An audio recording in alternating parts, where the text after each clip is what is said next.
As you can see, my Undertaker has been making a list and checking it twice. Mr. Fuji's been very, very naughty, and Mr. Cornette, oh, not so nice. Oh, but for my Undertaker, 'tis the season to be jolly, because Yokozuna, my Undertaker, is crafting a casket for you, by golly! Soon, Yokozuna, you too will be gift-wrapped. Merry Christmas, Yokozuna. Ho, ho, ho.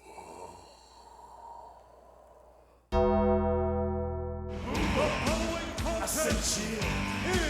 Up and down that spine. I'm just a sexy boy. I'm not your boy. Triple H coming out along with China. I'm just a sexy boy. Triple H. I'm not your boy toy.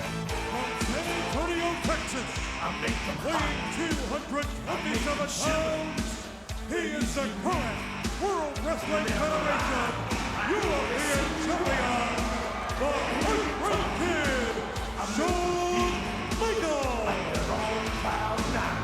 I'm just a sexy boy. I'm not your boy toy. I'm just a sexy boy.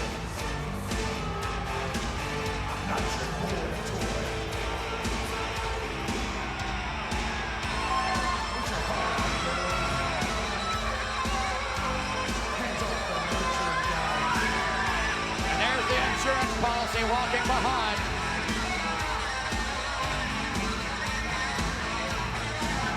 Just a sexy boy. I'm not your boy toy. I'm just a sexy boy. I'm not your boy toy. I'm just a sexy boy. I'm not your boy toy. Just a sexy boy. And there is, ladies and gentlemen, Shawn Michaels. I know I'm sexy. I've got the looks. Well, he's got himself into this. He certainly has. He asked for it. This will only be the second meeting between Shawn Michaels and The Undertaker. In the cage, or rather the cell is beginning to drop down. And you wonder what's going on in Shawn Michaels' mind for all that bravado. You wonder, is he going to be up for the task? Well, he'll be up, but is he man enough for the task against the Phenom? Triple H, China. Rude was out here earlier on. There he is. There he is.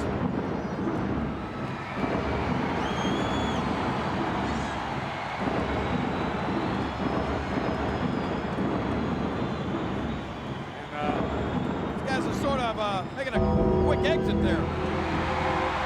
And Michaels is going to be all alone, like a rat in a trap. What kind of analogy It's was coming that? down, and look at this.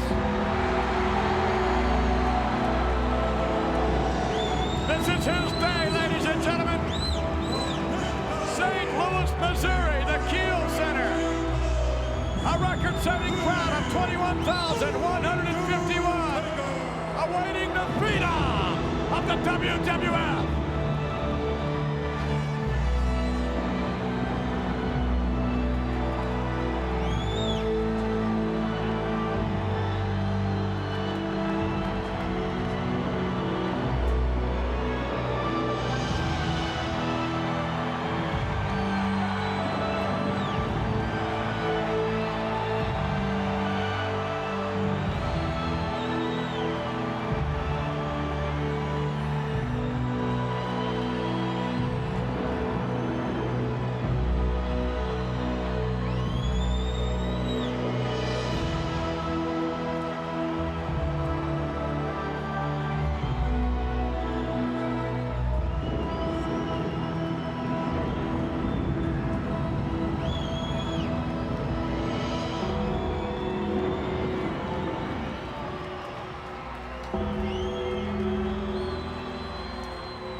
The official now inside the cage with The Undertaker, with Shawn Michaels. We're just about ready for Hell in the Cell.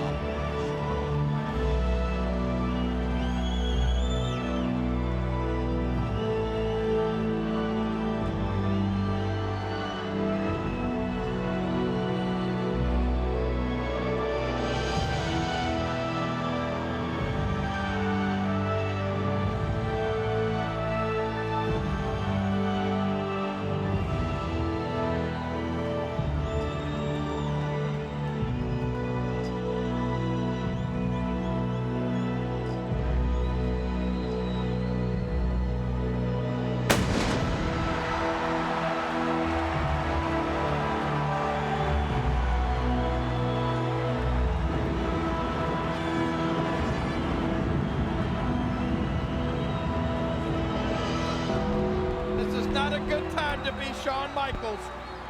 No, indeed not, as the official padlocking the chain. And now Michaels probably like to have second thoughts, and their Commissioner Slaughter is to make certain there's only one way in and one way out. The official will have the key, and there Triple H, perhaps trying to console Shawn Michaels. But it's Michaels on the inside of the cage, not Triple H, not China, not Rude, and Michaels alone must deal with The Undertaker. The realization of what awaits him finally has come to pass with Shawn Michaels. And now The Undertaker starting to move on Michaels. Michaels got to get on a bicycle and ride. Where are you going to ride to? Yeah, You're that's locked in right. a cell. Where's he going to go? This is truly hell in a cell for Shawn Michaels. Undertaker's going to take his time here.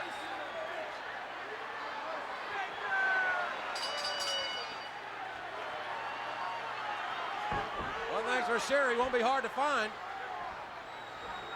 Michaels underneath. Michaels now. Oh, this is not going to be pretty. It won't be for the weak at heart, that's for sure. Hell in the Cell, a first for the WWF.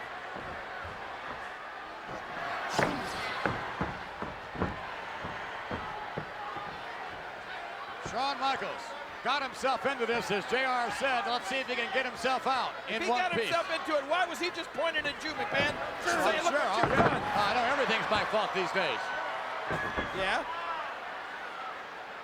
It all started at SummerSlam when Michaels was the official, the referee in the matchup with Bret Hart and The Undertaker.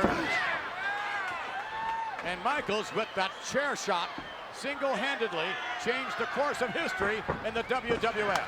And it was downhill from there. Oh, look at Michaels. Michaels will fight you, he is double tough. There's no doubt about that. He has no alternative. Desperation offense here.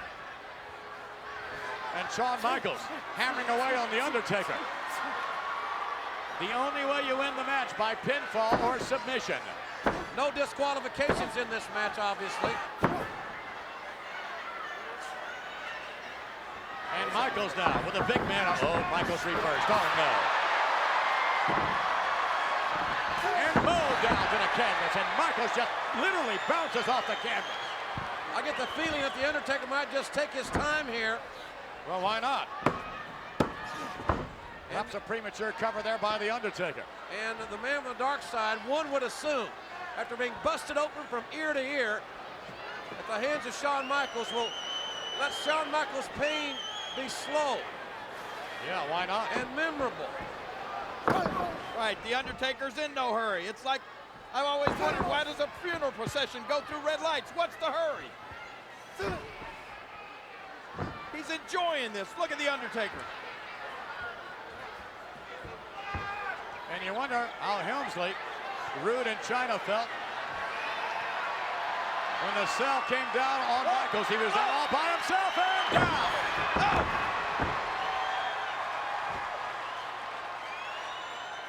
And Commissioner Slaughter has sent Helmsley and company, Triple H, back to the locker room area. They have no business being out here. But it didn't really make any difference, because Triple H tried to the cell, there's a roof on it. Suppose you climb to the top, what are you gonna do? You're gonna be on top of the cell. Tries to get in through the door, can't do that, it's locked, padlocked. And no one's under the ring. It's been checked. Yep, Another case of there you are. I suppose so. And Michaels, Oh, wow, is just being pummeled. Look at this. And another cover and another kick out by Shawn Michaels. He's not ready to give up. No quit in this young man. well, Vince, you said it more than anybody that Michaels is the most resilient athlete to ever compete in the WWF. And his feet just hit the roof of the cage on that back body drop from the 6'10.5" Undertaker. So And Michaels' resiliency is Uh-huh. going to be, look out, sternly tested here. And a block and a right hand on Michaels. Oh, knocked A over T, but he's right back up, but right back down. And the Undertaker mowing down Shawn Michaels repeatedly. Michaels better figure out a way to get the Undertaker off his vertical base and try to Oh, wrestle. no. And Michaels, oh, did you see that? Michaels thrown over the top, his feet striking the cage. And that was a really, really bad fall. When you're thrown out of the ring, you try to get your feet under you to break the fall. But instead, his feet were hung up to the cage, nothing to break the fall. Look at this! Michaels will thumb the eye there. Get away, get away! Uh-oh. Michaels trying to climb, but there's no place for him to go. He can climb a long way, and the Undertaker can still reach him. Watch this. Oh, Right down on his hip. shoulder. Devastating maneuver. There's probably some idiot sitting at home saying, yeah, but he knows how to fall. Oh. Look out! Oh, good grief. Don't you just sense what I'm telling you? It's methodical. It's a physical dissection of Shawn Michaels. Undertaker, no hurry. And This the match, no time limit. I mean, this is just prolonging the agony, and I think the Undertaker likes it. And why wouldn't he? Considering everything that has been done. And again.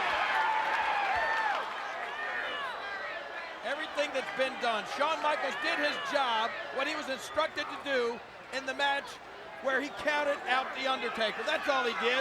And now he's suffering these consequences for it. I don't recall anyone telling the referee to use a chair in the match, King. Just don't see how that fits. And that's what happened at SummerSlam. Well, he got Yes, but many would spit in his state that, face. that's right, many would state that Shawn Michaels had the sufficient provocation to use that chair. And he wasn't trying to hit the Undertaker to begin with. I don't agree with that, but that's my opinion, my story, and I'm sticking to it. No, look at This is this. bad, this is bad. Undertaker trying to get Michaels up for the third time now. And look at Michaels hammering away on the Undertaker. Look at that. Oh, no. And Michaels trying to hang on.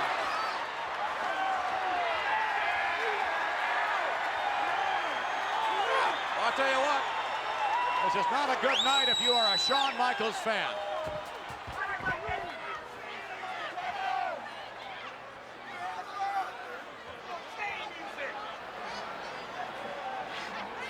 Undertaker, with what appears to be a beaten Shawn Michaels already. Oh, my God.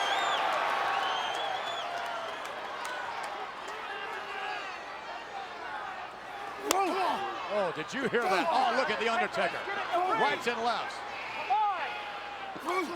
Devastating blows. He must be right hand to the side of the head. And the ribs of Michaels are hurting big time. all those high impact blows to the body of this 225-pounder gotta be taking his toll. The Undertaker outweighing Shawn Michaels at least 100 pounds.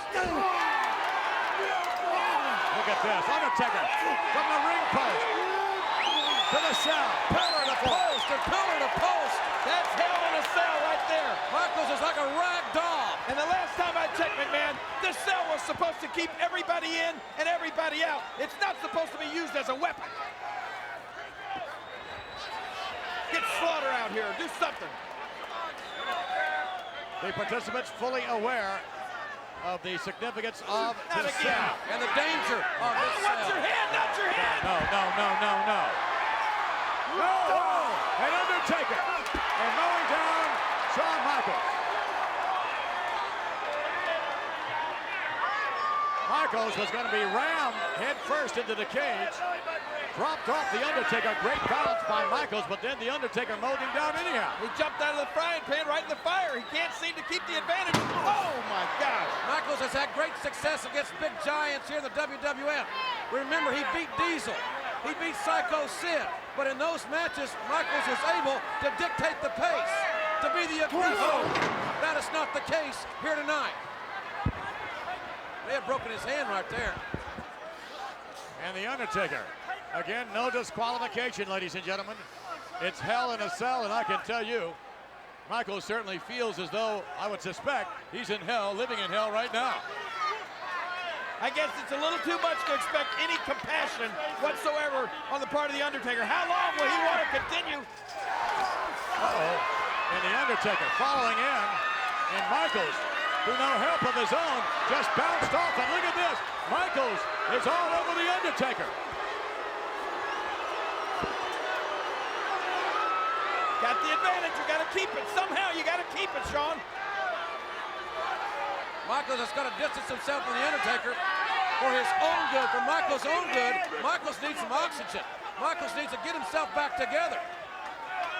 I would concur with the King, JR. I think the only chance Michaels has is to stay on top of the Undertaker once he gains an advantage. Michaels may be trying to get himself together, but then again, so is the Undertaker.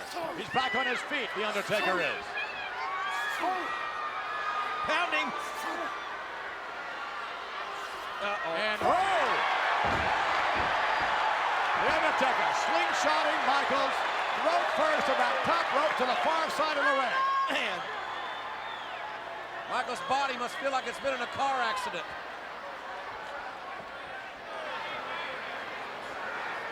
And here comes Michaels. He knocked the Undertaker clear from the ring apron right into the side of the cell. We're looking at the cage door, padlock, ladies and gentlemen. Shawn Michaels and the Undertaker giving it everything they have here tonight in the WWF. No. Michaels with a tope right between the ropes, using his body as a torpedo. Look at this. Michaels going up now, and the elbow.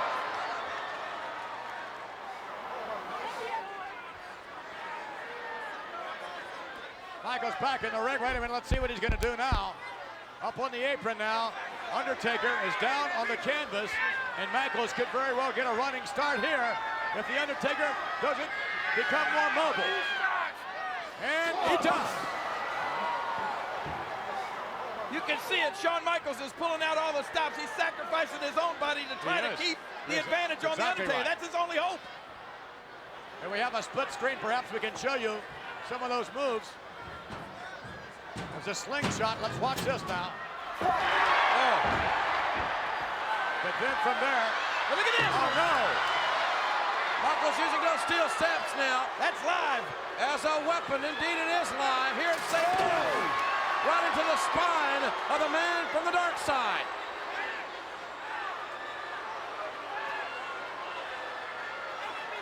And Michaels now with those steel steps, and he can barely lift him, and look at this, down into the back of the Undertaker.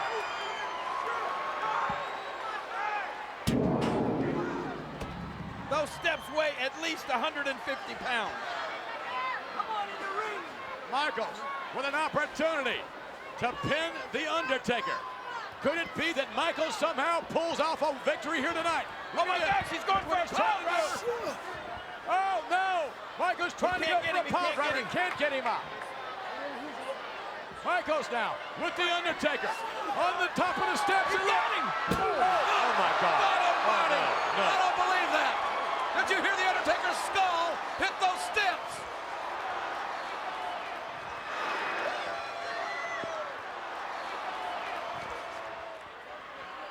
Can you believe that?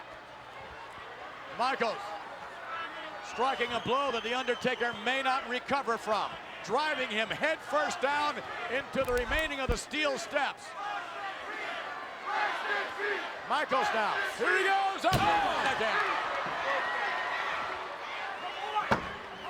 The tables have definitely turned. This is turning into It's unbelievable. a little glimpse of hell for The Undertaker. You're right. Michaels pouring it on The Undertaker. And with our cameras inside the ring, some of the handhelds we're likely to lose our picture from time to time, considering this cable. The cables are Look at this. Oh my gosh. Michaels on top, down. Right down into The Undertaker. For the top rope of the double axe handle, Michaels using the ropes for more momentum, knocking The Undertaker back down. And one thing's for sure, when The Undertaker's down, he can't tombstone pile drive you, nor can he choke slam you. Michaels back in the ring, despite the beating. We talked about the resilience that Michaels had. That's been put to the test, and he's passed that And test, look, frankly. Sean tried to just get a second of rest, and just as soon as he turned around and looked over his shoulder, The Undertaker was coming back in the ring. Michaels to the outside. Where's he going? What's he doing? Going under the ring. Oh, no. That's what started it all in the first place. That's what started it all in the first place. A chair.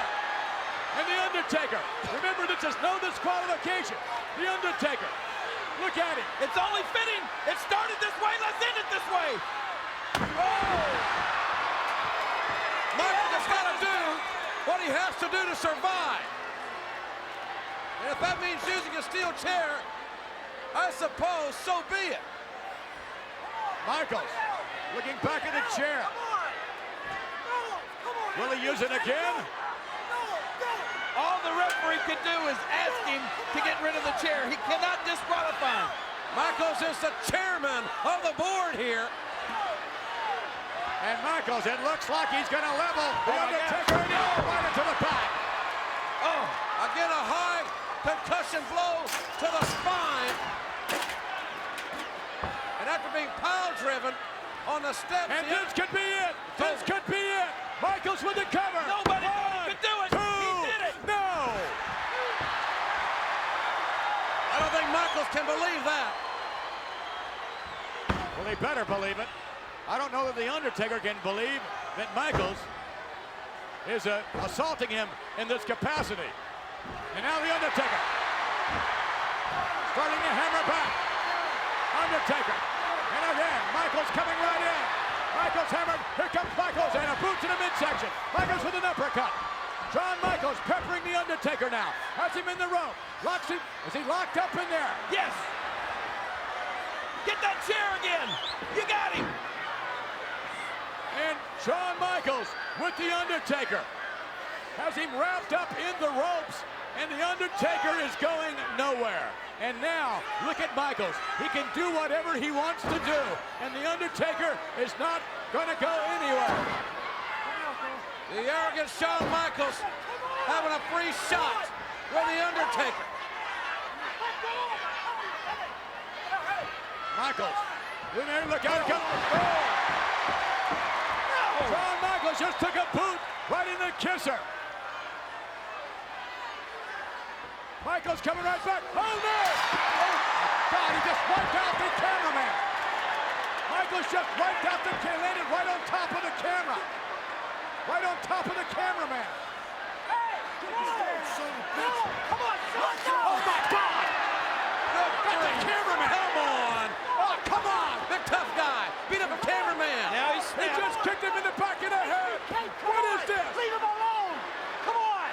My Hey, God! this guy's got a this guy's got a family like everybody else. Just doing his job. That's twice the cameramen have gotten in Shawn Michaels' way, though. It was a different cameraman than before, and besides, he has no business doing that. Leave him alone. Get in here. I'm telling you. We need this guy's hurt. He's not an athlete. He's not trained. Leave him alone.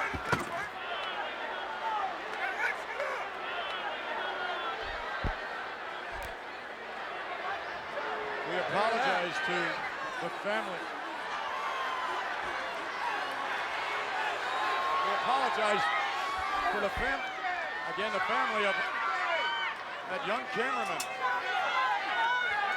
who was just senselessly battered by Michaels. You know, we might want to get some medical attention for the cameraman. I don't know if anybody cares. Tom Buchanan, official photographer for the WWF, is asking for help.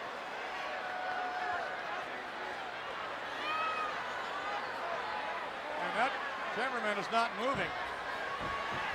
Michaels with a forearm. And Michaels, look at this, showing his arrogance once again in the face of all of this adversity. Michaels is so cocky, so self-assured. And you know why he is? Because he can be. Oh man, here comes Slaughter. How's he gonna help anybody? Michaels from the top, driving the elbow. I've never seen anybody in the WWF do that as well as Shawn Michaels, ever. And Commissioner Slaughter,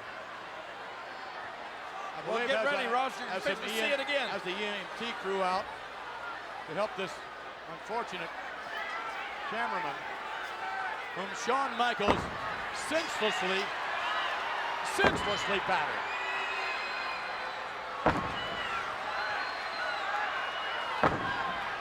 Sweet Chin music is warming up. Yes, it is. This takes one of those.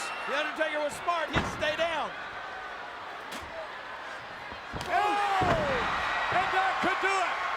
That could. Oh, it may be not. Business just picked up. Oh, wait a minute. Wait a minute. Michaels is out. Michaels is out of the cage. Michaels and Undertaker are out of the cage. They're both out. Michaels, oh no. Michaels driven into the cage. Michaels catapulted right into the cage. Face first. Somebody better get him back in that cage. Oh, Michaels has been lacerated. Shawn Michaels has been lacerated. Shawn Michaels driven right into the cage, and from the looks of things, it just busted him wide open. The Undertaker with Michaels now. Oh no.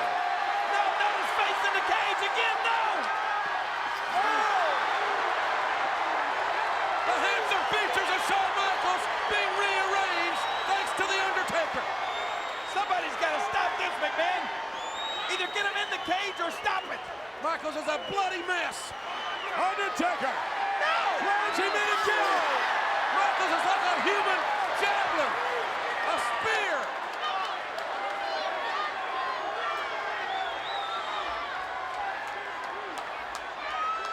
Oh, this is bad. This is really bad.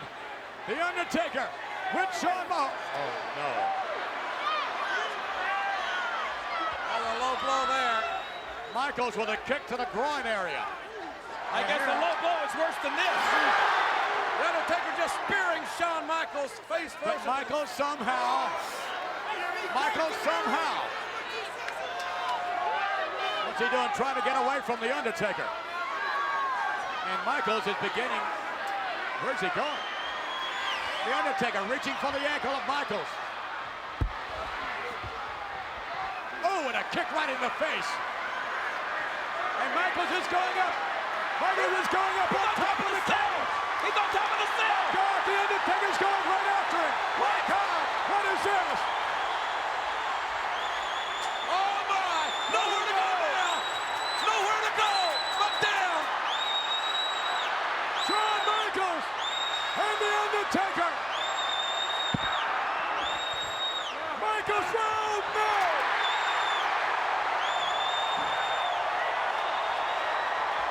What a shot! Michaels was just backdropped on top of the cage. And the Undertaker grading Shawn Michaels' face.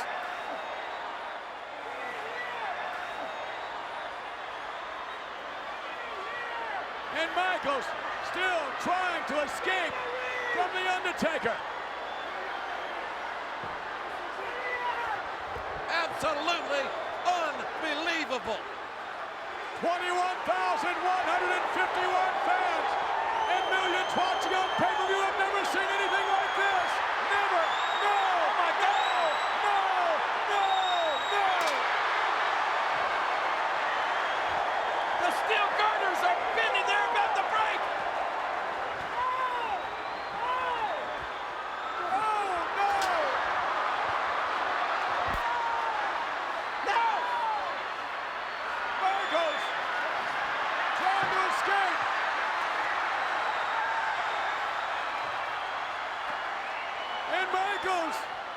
Trying to get away from The Undertaker.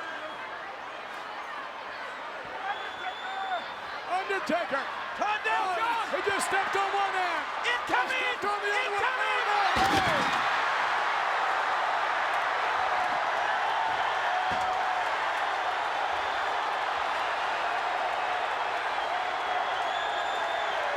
My God, he may be broken in half. Michaels may be broken in half. Somebody's got to help him. I've never seen anything like that in my life. Somebody's got to help him. There's never been anything like that, ever. The Undertaker coming Look right out. down. Michaels Look out. wrapped up in cords, in cables. Look out, Shawn. And The Undertaker. Undertaker and Michaels.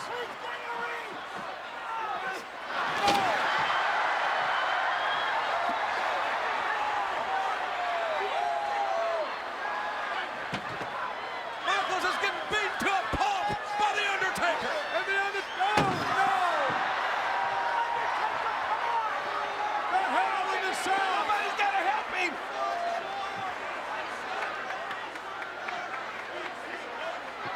How in the hell is Michaels standing? Come on, Ref. That's absolutely ungodly. I have never seen anything like this in my life. Stop him. Let's go back and we have a shot at some of what we saw. Look at this, Michaels. I got another look at it.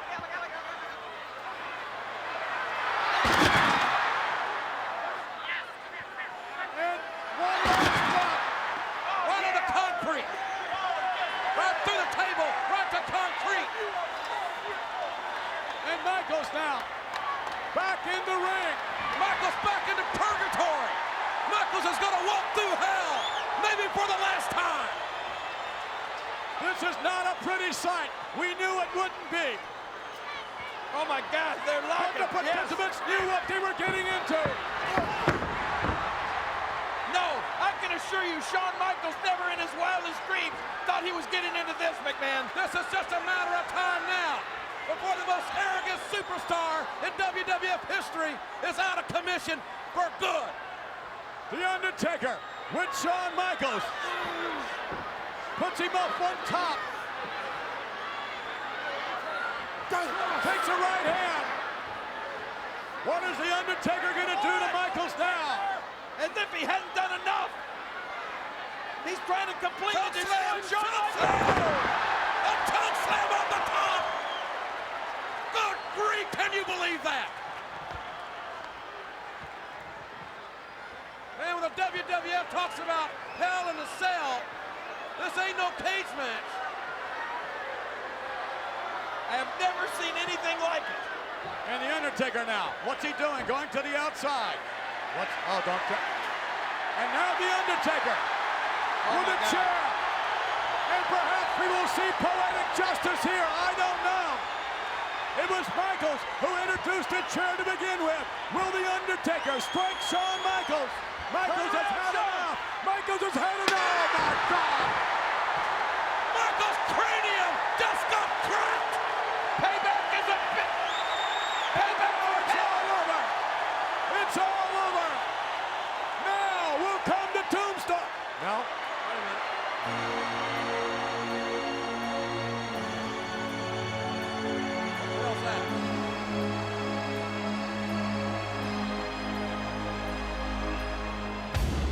Oh my God, wait a minute. It's Paul Bear. It's Paul Bear. And that's gotta be Kane. That's gotta be Kane.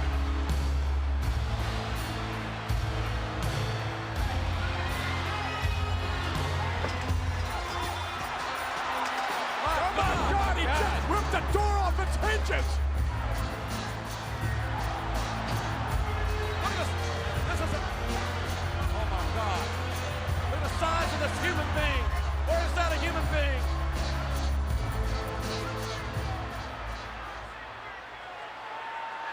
Kane! That's gotta be Kane! The Undertaker looking at him, looking to the eyes of that giant who stands in front of him. Is that his younger brother? He's huge, whoever he is. He's as big as the Undertaker. What's this? Oh my!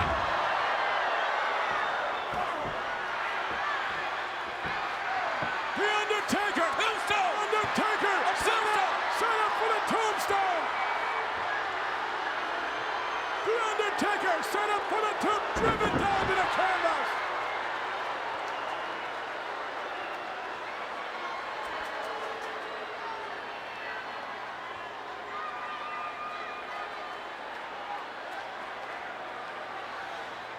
This is shocking.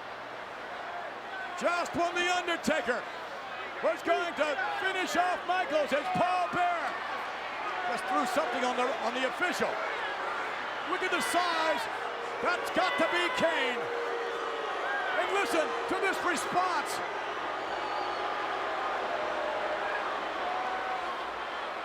Look at Shawn Michaels crawling out of a pool of his own blood. Michaels with presence of mind. A bloody mass. Throwing his arm over the Undertaker's chest. We have one. We have two. No. Come on, no. No, no.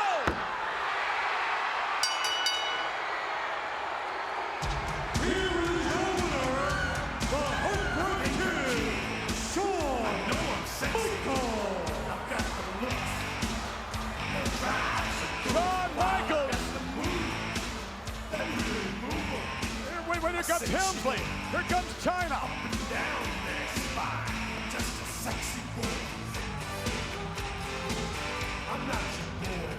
I'm in shock.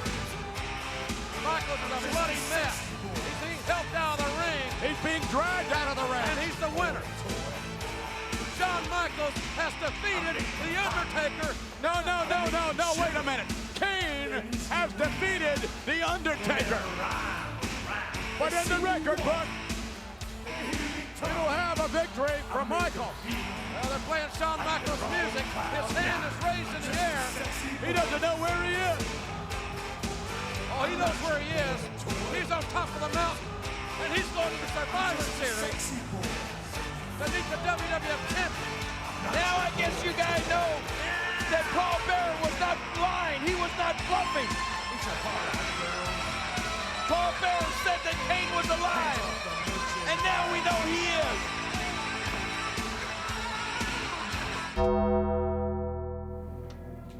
I know that I just went through hell with probably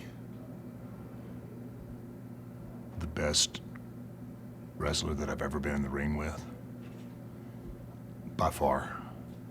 I've always respected Shawn Michaels' ability as a performer, but tonight, he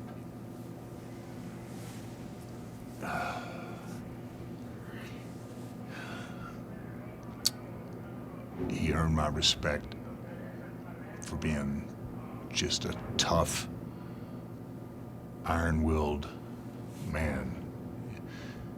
I hit him with everything that I had, and he just kept coming. He just kept coming for more. And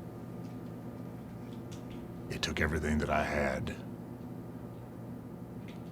to put him away. I've wrestled men that are nearly nearly 8 foot tall, 500 pounds. Never has anyone put me through that. Shawn Michaels is by far the greatest that I've ever been in the ring with. I feel very fortunate. I feel very fortunate that my streak is still intact. I don't think anyone will ever challenge me the way that he did. Shawn Michaels, in my opinion, is the absolute greatest that's ever stepped foot in a wrestling ring.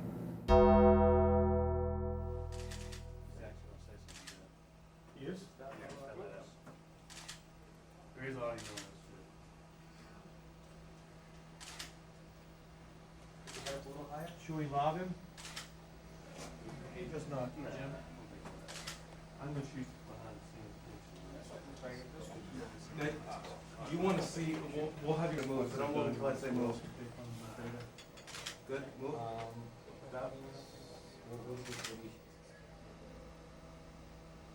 Welcome to my hell.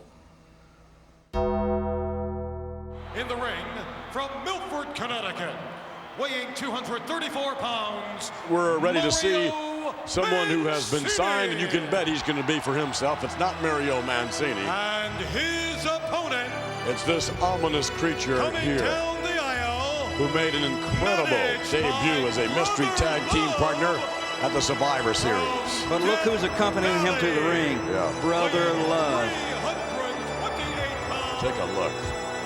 Kane, the Undertaker. Where did you dig this guy up from? I'll tell you what, he really gives you the creeps, this man. An unbelievable impression he made at the Survivor Series. His first appearance on Superstars, and Is this man going to be in the Royal Rumble? yes, sir, along with He's Andre the signed? Giant. Is he already signed in the Royal Yes. Rumble? The model Rick Martel will be there. Hunker, are you Honky in the Tonk Man will be there. All 30 wrestlers have been signed now, Roddy, but I don't see your name on there, dog. Hunker, what are you going to do against this fella here? That's a good question. In the Royal, I mean, it's every dog face for himself in the Royal Rumble. There ain't no friends. You ain't going to have nobody there to back you up. Roddy, please. I'm sorry. Just slow down. Okay, I'll talk slow. But nonetheless, for you. don't beg the question, Honky. It's a very good one. How do you compete against a man, about 6'10", I guess he is, well over that 300-pound mark, and is agile and has the gifts that this man has? How do you compete with him? A little song and dance routine, Vince. I know you wouldn't know anything about that. We spoke with The Undertaker earlier on with Brother Love, and oh, my! Behold, brothers and sisters, behold, for the end is near. The tombstone is on the way, and the epitaph always reads the same. Here lies another opponent of Kane, the Undertaker. The Undertaker, in complete control as he has been from the outset of this matchup against Mancini. And Brother Love is a manager. What kind of a manager, Hot Rod, is Brother Love going to make? A lousy one. Thank heavens he's got something to work with. Look at this. Look at this. Walk in the top rope, Roddy. Walk in the top rope. At 300+ pounds. That's amazing. The Undertaker with Mancini has him back up into the air. Oh, what in the world is this? I think this is the tombstone. Oh, my! Reverse pile driver. Look at the way it crosses his. Look at that man's eyes. He needs to get some sleep, that guy. Here is your winner, Kane, the Undertaker. He's awesome. The Undertaker, victorious. I guess, Honky Tonk, you could even say that the Undertaker is deadly.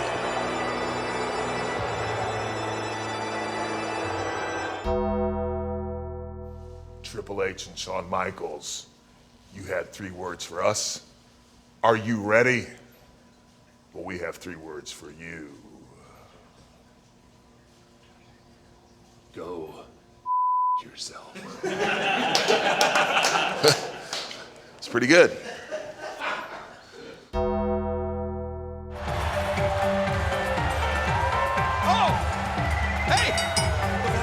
Scheduled for one fall is for the World Wrestling Federation Hardcore Championship. Introducing the challenger, accompanied by Tori Wilson from Japan, Tajiri. Well, I always love Tajiri he's accompanied by Tori. Woohoo! May not be a beautiful night for Tajiri here tonight to meet The Undertaker. Did I ever tell you blue was my favorite color?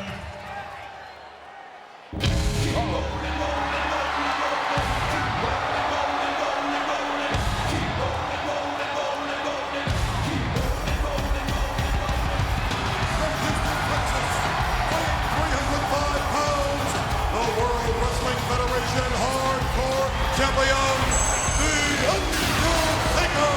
Getting the drastically changed hardcore champion, and not a change for good.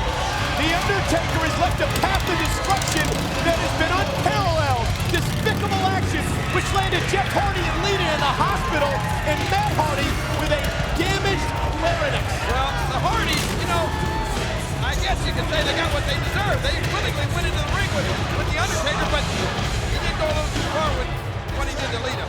Well, you can send your well wishes to the Hardy Boys at WWF.com, and look at Tajiri bad-mouthing The Undertaker. The Undertaker demands respect, King, and if you don't give it to him, he's gonna beat it out of you, and he's done it here in recent weeks. You think Tajiri's actually bad-mouthing The Undertaker? He's not that stupid, is he? Hardcore title on the line, no holds barred, falls count anywhere, no disqualification, and anything goes. And keep in mind, King, that 24/7 hardcore rule is still in effect, but who the hell would try to ambush The Undertaker and invoke that rule? Nobody in their right mind. And nobody in their right mind would badmouth The Undertaker before the hardcore match starts. I don't think Tajiri, maybe he was just speaking Japanese. I mean, if he's dumb enough to do that, well, he'd open up comment. Oh, look at Undertaker giving the evil eye, trying to intimidate Tajiri's girlfriend, Tori, outside the ring. And look at Tajiri whipped into the corner by the hardcore champion. Tajiri tries to battle back with a right hand to the face, and perhaps the quick feet of Tajiri could even the odds in this matchup. Maybe so. Talking about intimidating Tori. Mr. McMahon and Tori's the intimidator. Look out! Mr. McMahon, of course, upset that Tajiri Claus defeated Mr. McMahon Santa Claus, Bubba Ray Dudley, on Christmas Eve Raw this past Monday night. And Undertaker knows exactly what he's doing, but he's extremely unpredictable. You never know what this man is going to do next, King. Well, I do. He's going to hurt somebody. Oh, Tajiri shot Undertaker right in the ear. And look at Tajiri, top rope. Oh, what a kick underneath the chin of The Undertaker. Tajiri could be a huge upset. Hooks the leg, and Undertaker just gets the shoulder up. Perhaps not what The Undertaker expected in this matchup, as Tajiri looks on. Shoulders. Oh, look out. See how good his shoulders look? Up there, shoulders. Oh, look out. You're kidding me. The tarantula. Can he lock it into The Undertaker? No. And a kick to the midsection. Tajiri went for the tarantula. It couldn't lock it in. And now, outside the ring, The Undertaker begins to stalk his prey. Yeah, that spider just got stepped on by The Undertaker. Tori might be needed over here. We'll intimidate. Tajiri bouncing off those steel steps in a right hand by the vicious Undertaker. He talks about people respecting him. I think a lot of people. Oh, look out, trash container off the back of Tajiri. That's perfectly legal in this hardcore matchup. No holds barred and falls count anywhere. Uh-oh, look out. The Undertaker. Oh, Tajiri off a steel chair by The Undertaker. And now what the hell is he doing? Well, that was our table. Oh, The Undertaker. That's like you would just exit stage right from the ring. The Undertaker ripping apart the announce table, and with a steel chair in hand, the carnage and injuries continue at the hands of The Undertaker, and that chair bouncing off the temple, and then the ribs of Tajiri by this sick, sadistic Undertaker. Oh, what the hell is he gonna do here? Well, the fact that he took the top off the table might tell you something. Oh no. It's not gonna be pretty. He's unpredictable, King, but I can predict, I think, what's coming next. Not the last ride. Wait a minute. Some great miss. Spewed into the eyes by The Undertaker, by Tajiri. Tajiri played the trump card. Can you believe this? The Undertaker's been blinded. This could be Tajiri's opening. Trash container off the head to The Undertaker. The Undertaker's reeling.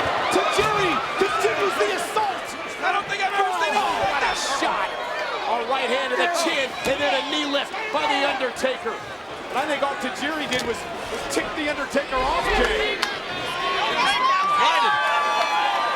towel or something, Michael. Hardcore titles on the line. Tajiri's giving The Undertaker all that he can handle.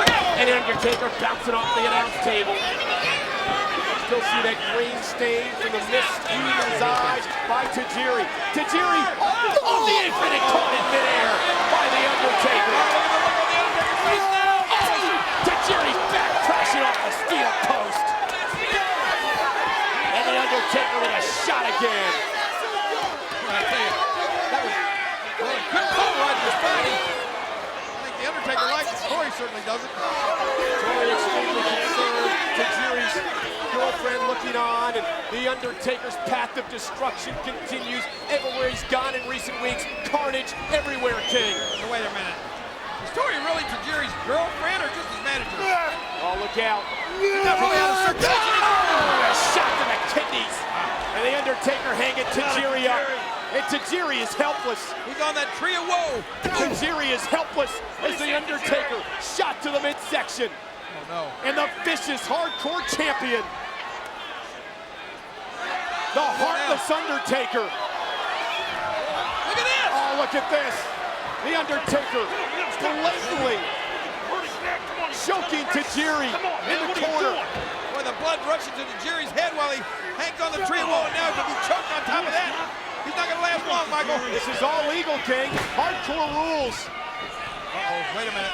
And I'll tell you what, is Wait a minute. Tori running for her life. She's scared to death out there. I don't blame her. I'll tell you, The Undertaker, he's the most vicious hardcore champion we've ever had here. This title fits The Undertaker to a T. He's not green with envy. He just wants respect right now. Insulting the crowd. Oh. The Undertaker cares about nobody, King. He demands respect. Well, he's losing a lot of respect in a lot of people's eyes with these actions. Uh-oh. Oh, no. Tajiri choke slam by The Undertaker. One-arm choke slam. And here's the cover, and mercifully this one's good. Wait a minute. Uh-oh, it's not over, Michael. Oh, please, The Undertaker could just pin the poor man right here, King. Yeah, but now let me ask you this, Michael. He could have, but what do you think he's thinking? Right now, I can assure you, still can't see, right? Everything he looks at is green. Respect somebody. Hear that? Oh, Tajiri. Well, he's punishing Tajiri in front of his girlfriend, Tori. Now he locks in some sort of submission hold, and Tajiri taps out. You're right. That's a submission wait a minute. The match is over. The match is over, and Undertaker continues this hold. He's trying to choke the life out of Tajiri. Yeah, well, why don't you Damn it, let go, Undertaker. Why don't you go up there and make him let go? Go ahead, Michael. And look at Tajiri's arm has gone limp. Tajiri's out. This Undertaker, wait a minute! Oh my God, it's the Big Show!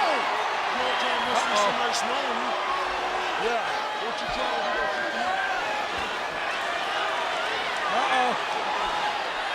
The Big Show into the ring, and The Undertaker's leaving! Well, you said it. The match is over. He's done his work for the day. The Big Show coming out to the ring, and The Undertaker's leaving, King! Perhaps feeling that discretion is the better part of valor here. No, that ain't it at all, Michael Cole. Look at the look in the eyes of the Big Show and The Undertaker.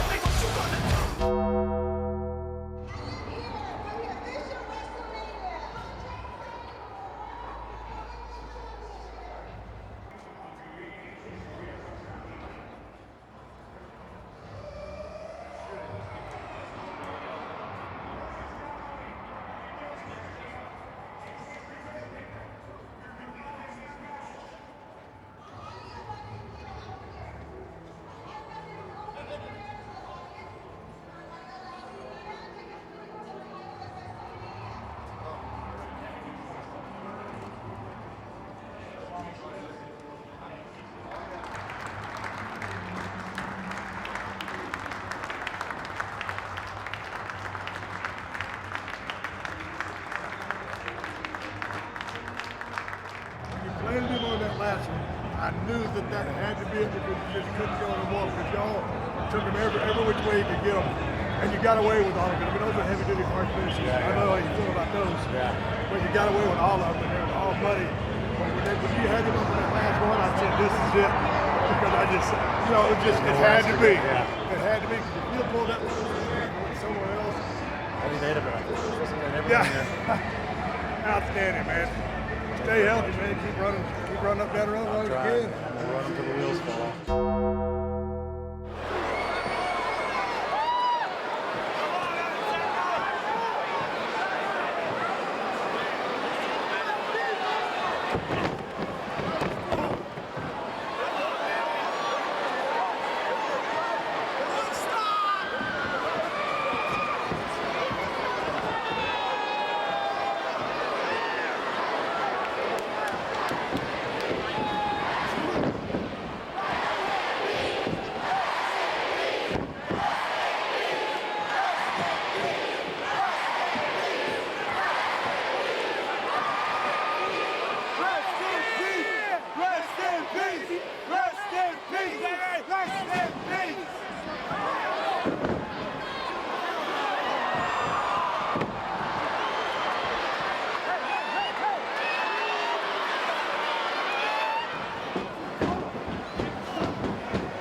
Joining me now, a superstar who makes his living on the fact that nothing, absolutely nothing lasts forever.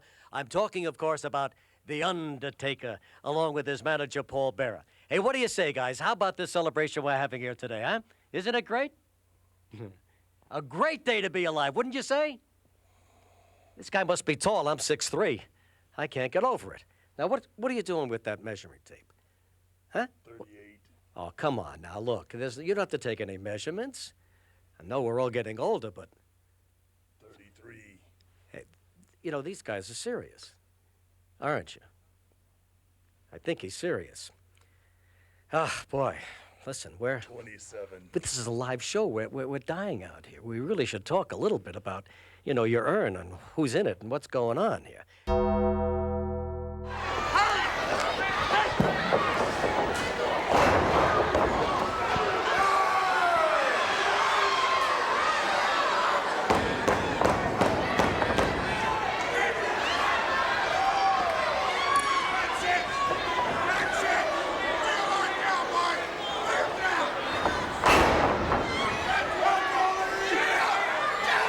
One question while the camera's on him. How does anybody make such an expensive suit look so cheap as that jerk there?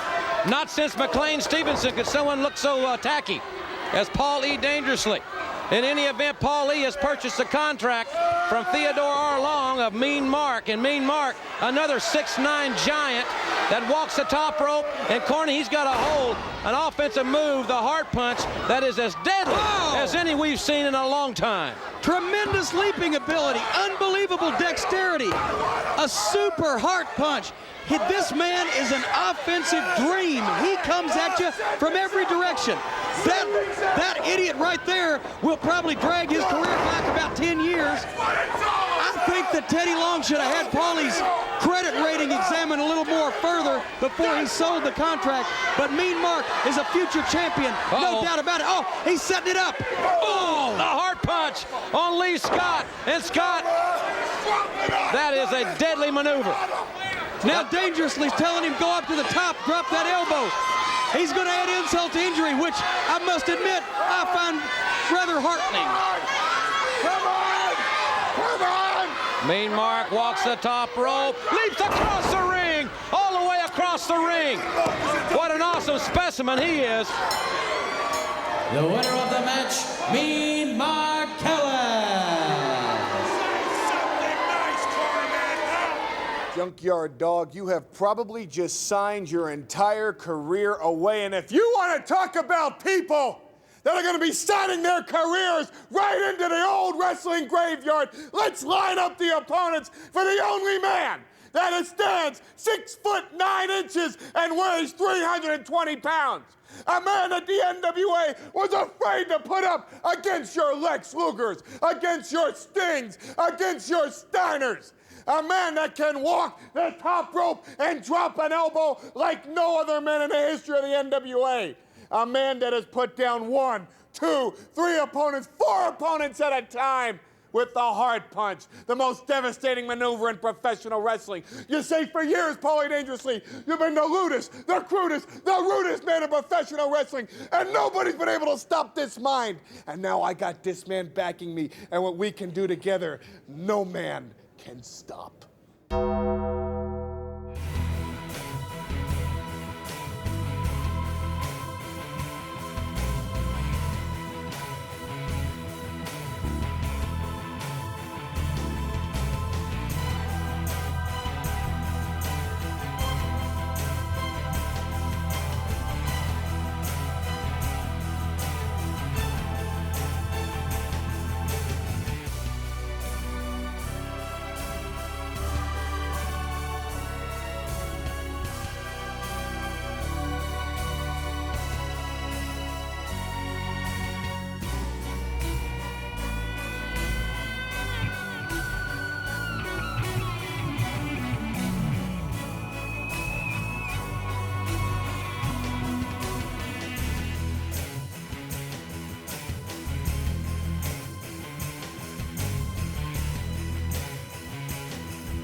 Thank you, guys. Okay, driver, I'm ready to go. Get me out of here. Driver? Driver, I'm ready to go. Get me out of here.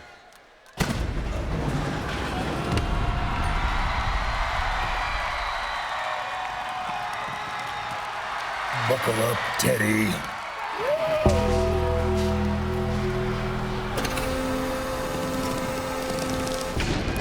Door's unlocked. Wait. Get me out! Get me out! Help! Help! Somebody! Get me out of here! Please! Somebody help me! Help me! Help me! Please get me out! Get me out! Help, please! Somebody! Get me! I need to get out!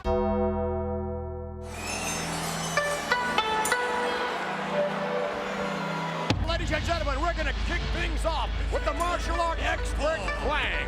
Kwang set to square up against Paul Bearer, or should I say, the one and the only Undertaker. The Undertaker here on Monday Night Raw in a very rare appearance. He has not been with us in some 8.5 months here on Monday Night Raw. But everyone saw the return of The Undertaker at SummerSlam 2 weeks ago. It was awesome, and oh, wait a minute! Can you feel it, Randy Savage? Enjoy the moment, Vince McMahon. Just let it chill. Ladies and gentlemen, you can feel his presence. Yes, here he comes. It's almost like the experience at SummerSlam. The United Center will never be the same again when that man made his way to the squared circle. It was thundering. It was lightning. And yes, the one and the only Undertaker prevails here in the World Wrestling Federation. Let's listen up and experience it.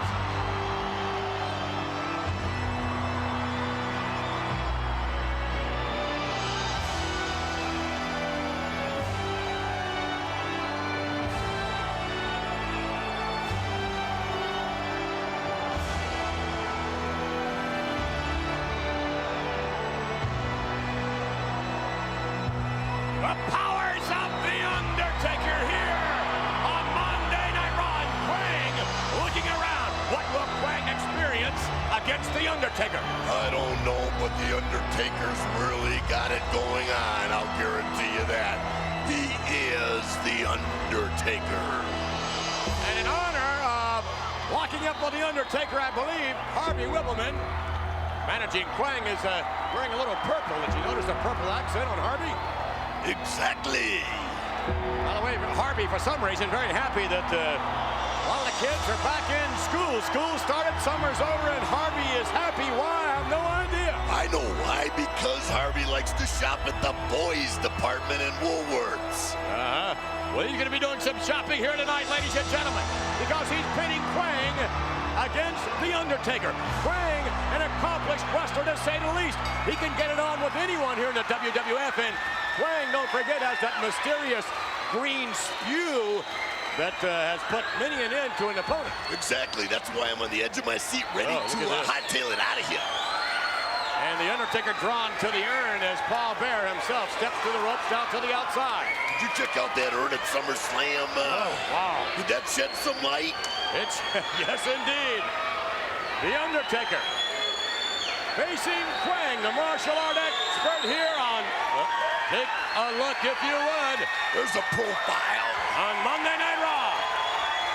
And Kwang can't believe this capacity crowd. Here comes Kwang now. A boot to the midsection. The Undertaker now. Oh, with a shot up underneath the throat. We're off to the races. Let the games begin. Yes, indeed. And Kwang to the buckle. The Undertaker wants to start off the WWF Heart Attack Tour in fashion. And he's starting with Kwang. He's going to be his first victim, is that right? Is that what you're predicting? Anything can happen in the WWF. And Kwang pulled out now and up against the ropes. The Undertaker shoves him to the far side. Back body drop. No! Kwang with a chop, but look at that. It has no effect on the Undertaker. Kwang right back and into the clutches of the Undertaker. Kwang on his feet. Quang scooped up now, and where's he gone? Oh, what a power slam down to the canvas. I don't know if it's my imagination or what, but I think The Undertaker is bigger and more powerful than I've ever seen him. Good point as The Undertaker. No, misses with the elbow. Now let's see what Quang can do. Quang an opportunist for sure. And when Quang delivers those kicks, oh, there's one right there to the outside, The Undertaker. But wait a minute, The Undertaker landing on his feet. And The Undertaker coming right back into the ring for more. Quang greets him, headbutt. And then, wait a minute, you see there it is. Before. That nastiness spewing from the mouth of Quang. Undertaker bent over across the top rope. Oh, nice maneuver by The Undertaker. Cleverly done. Only The Undertaker would have that in his arsenal. And Quang trying to shake things off as The Undertaker slides back in under the bottom rope. And The Undertaker now moving in. A shot again to the throat area. More than any other WWF superstar, there's an aura about this Undertaker that no other WWF superstar in history has ever experienced. Here we go. Undertaker going up to the top. To new heights. Undertaker now, ladies and gentlemen, walking the rope. Unbelievable balance. And what's going to happen from here? Quang can only think about it and now experience it. Think about the athletic ability and balance it takes to walk that rope. And there's only one man that can do it, and you're looking at him right now. It's The Undertaker. And also, think about, ladies and gentlemen, our two super sleuths at SummerSlam who solved the mystery of The Undertaker. Referencing, of course, Leslie Nielsen and George Kennedy. And after SummerSlam was over, they both agreed the case was closed. Yeah, congratulations to Leslie Nielsen and George Kennedy, but I got a chance to meet these guys personally. And I'm going to tell you something, they don't come any bigger in Hollywood. And when you talk about trophy for human beings, they get first and first place also. First and first place. There's a tie for first place. Oh, look at that. The Undertaker missing. The Undertaker's in some trouble. Quang, look at that, kicking to the outside. It's Quang with the advantage. Will he keep it? We'll be back and find out. We're back, ladies and gentlemen, with more Monday Night Raw. Paul Bearer holding up the urn, trying to instill a bit of momentum into The Undertaker. The Undertaker has been pummeled by Quang all the way through the break. And Harvey Wippleman likes what he sees at the moment. Quang with the upper hand. Quang with a headbutt. Quang now doing whatever he can. Comes a shot to the throat. Tell you what, I got a little bit of a bad feeling about Quang versus The Undertaker. Undertaker better pour it on right now. Quang in the midsection. Undertaker with another shot. And Quang backing up. Here he comes. Undertaker now with Quang backs into the corner and for the ride. And look out. Here comes the other. No. What a maneuver by Quang. Undertaker rocks. And Quang gives him a clothesline all the way over the top rope, but he's standing up. The Undertaker is standing up. Quang thinks he's clothesline a mere mortal. Look at the look. There it is. It's kind of tough to see the look on Quang with that mask on, but if we could, it would be the same look that we have seen on Yokozuna's face. Oh! The green mist that spew right into the face of the Undertaker. And that should... What's Undertaker gonna do? Well, look at it. The Undertaker just spit it right back into Quang's face. And Quang is feeling the effect. And look at this. The Undertaker with Quang in hand and down to the canvas. The Undertaker with the cover, the count, and the victory. And I would suspect that Quang is going to be resting in peace after this matchup. I'd like to say that The Undertaker is alive and well, but I don't know if that's fitting, Vince McMahon.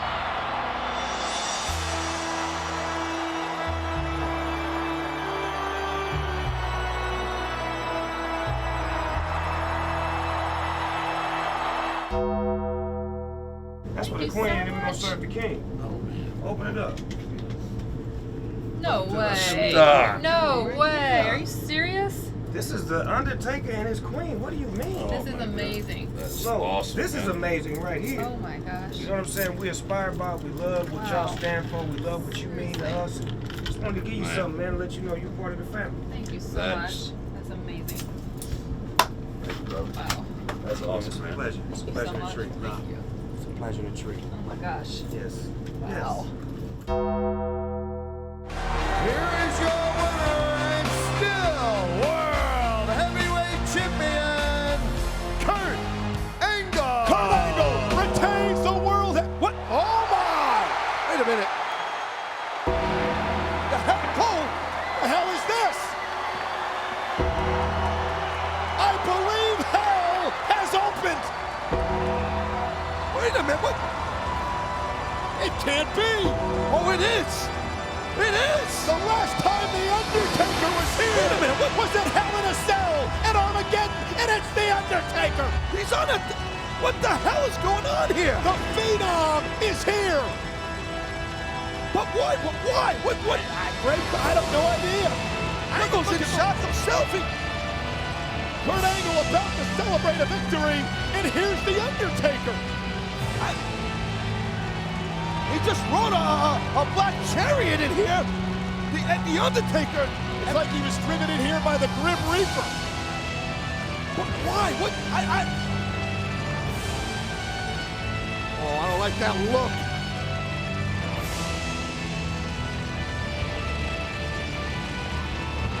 What's this all about? I don't know what the hell's going on here.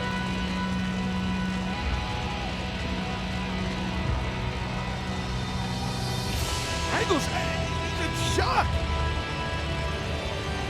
Wait a minute. Hey, Cole, what does that mean? Does that mean that does Undertaker emotionally he wants the World Heavyweight title?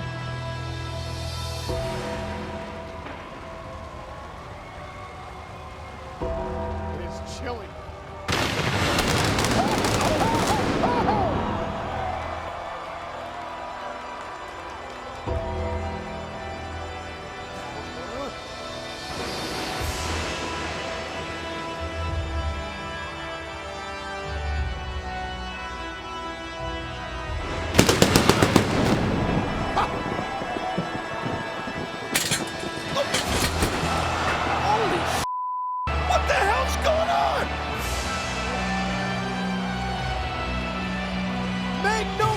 About it.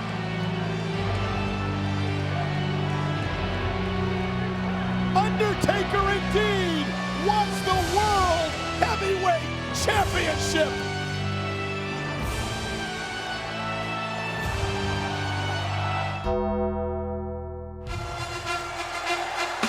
And the question is, who will be the undisputed champion when The Rock returns? Will it be The Undertaker or this man?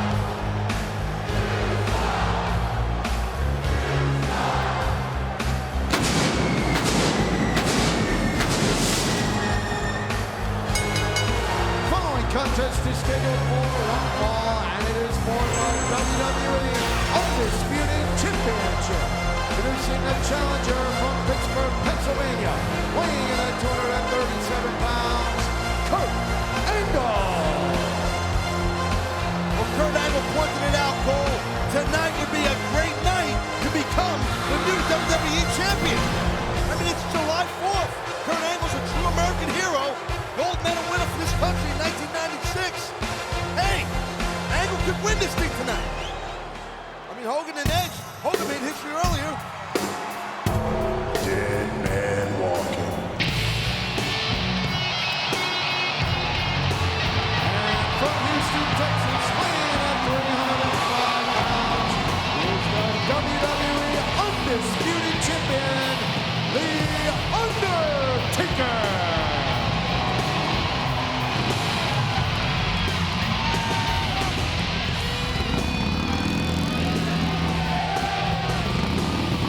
There are so many factors that come into play tonight for The Undertaker's title defense. One of them is how much gas does The Undertaker have left in his tank following that hellacious ladder match on Raw this past Monday night.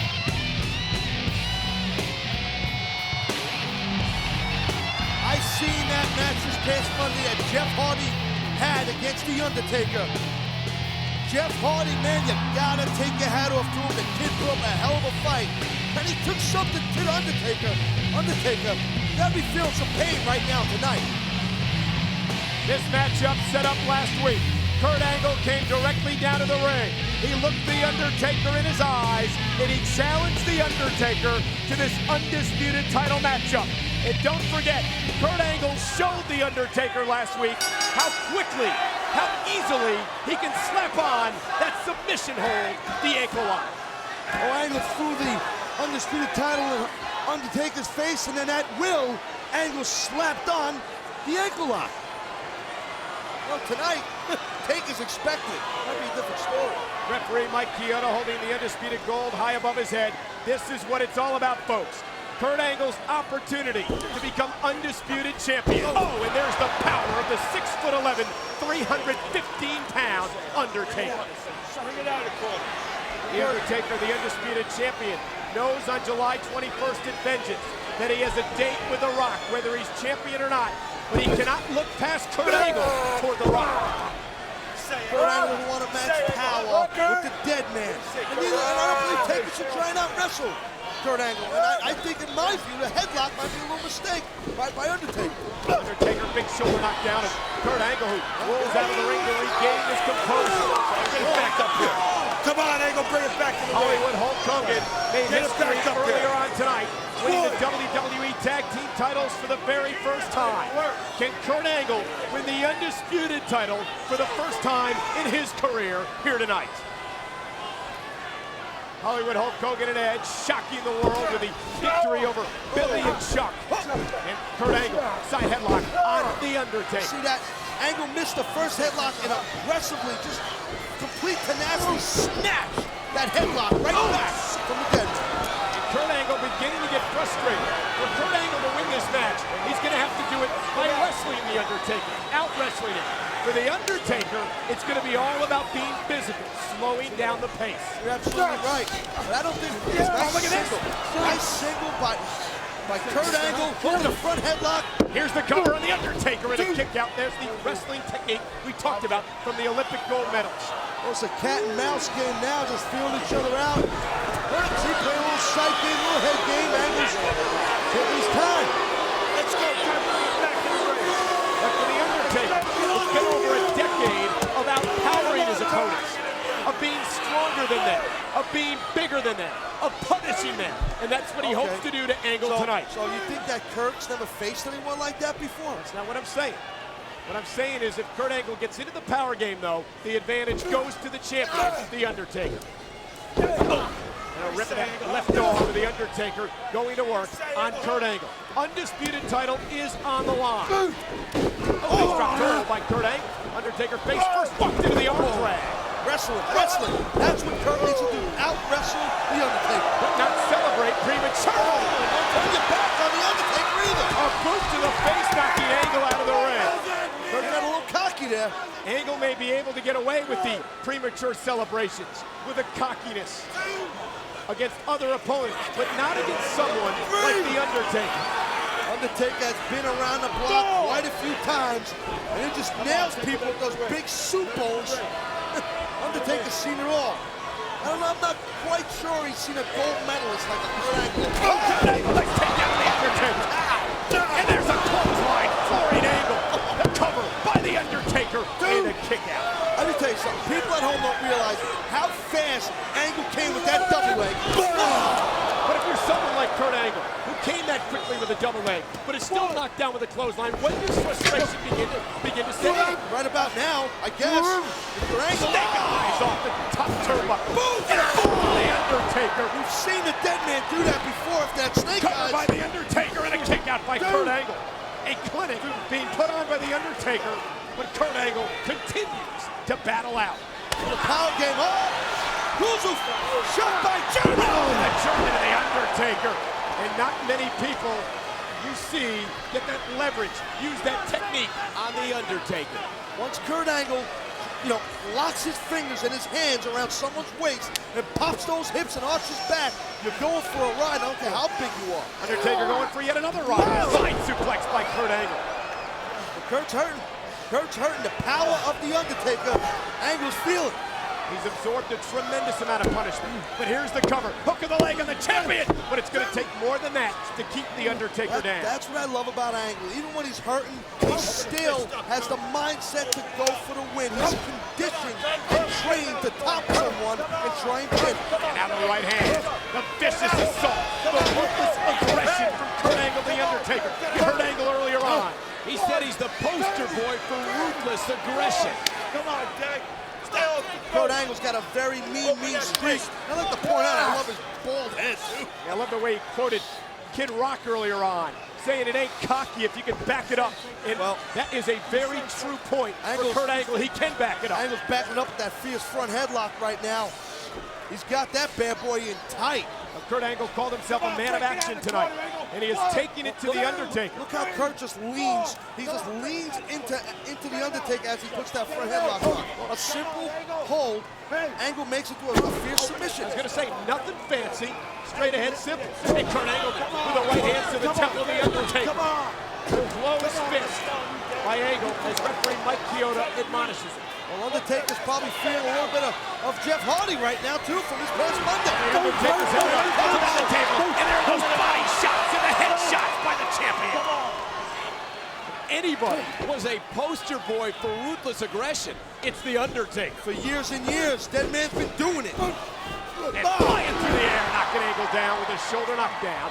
But it's The Undertaker slowly to his feet. But again with a right hand off the nose of Kurt Angle. And another one.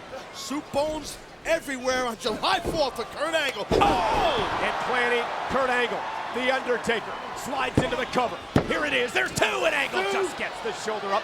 And perhaps frustration now beginning to build in the mind of the champion. I'm a little surprised there that Dead Man, that The Undertaker didn't have the energy or wasn't thinking right to hook a leg when he covered Kurt Angle. Kurt Angle up on top. Oh, he reversed it. And Undertaker an elbow to the bald head of Kurt Angle.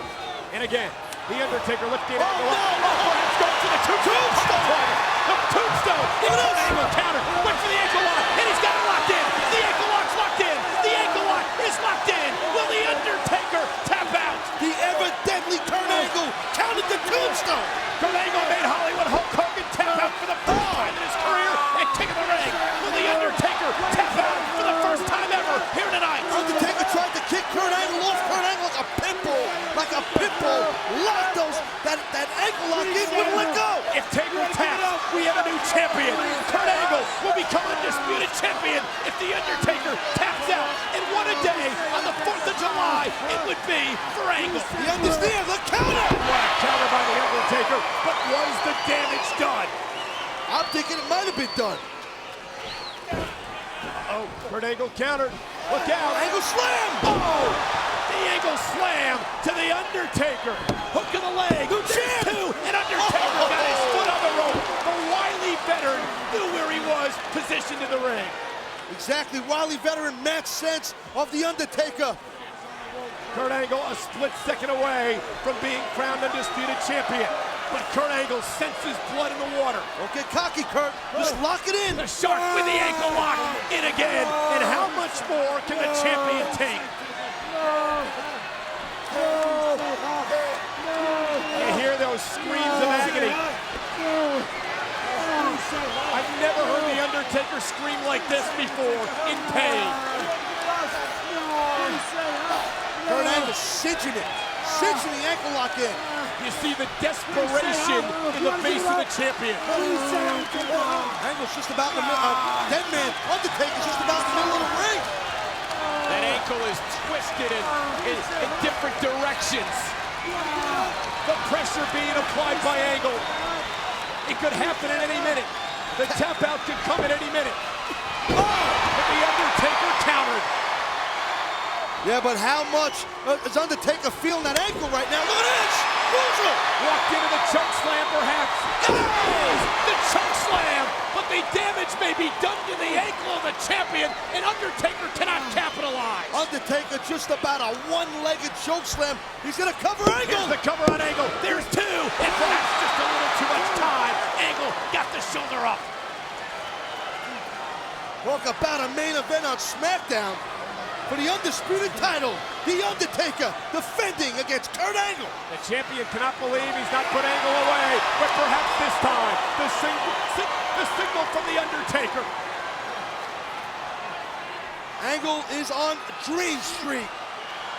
You know what time it is, Cole? It could be time for the last ride. Exactly. Kurt Angle is up high. And look at this. Kurt Angle's.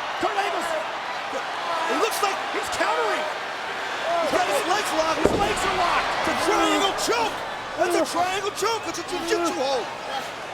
The Undertaker trying to combat the triangle choke. The big right hand into a choke of his own by The Undertaker. Angle's got him sizzling up, boy. The pressure being applied by Kurt Angle, The Undertaker. The Undertaker, his face turning a beet red. The Undertaker trying to gain some leverage. Wait a minute. Tapped out. I think The Undertaker just pinned Kurt Angle.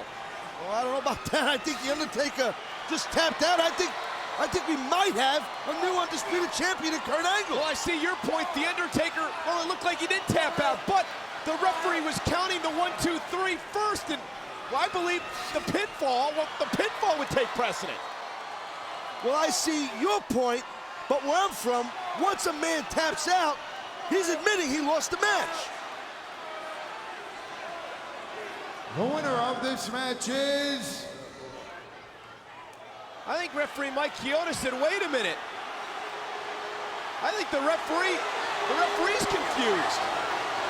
There's a lot of confusion, and there should be. This is I still think Undertaker tapped out. Well, that's what Kurt Angle believes he's won the title, that The Undertaker tapped out. I know who tapped, he tapped. I had a decision to tap. The Undertaker believes he won, that he pinned Kurt Angle. Kurt Angle had that triangle choke in there. We have a real controversy on our hands. Who's the WWE Undisputed Champion? Mass confusion reigns as our coverage continues here on SmackDown of the Undertaker-Kurt Angle controversy. We still do not know who is the Undisputed Champion. It all happened moments ago. The title on the line. Let's show you what happened. Was Kurt Angle pinned, or did the Undertaker submit? Right here you see 1, 2, and right there 3, and then the tap out. Big time confusion. The referees huddling, they're confused, trying to keep Kurt Angle away.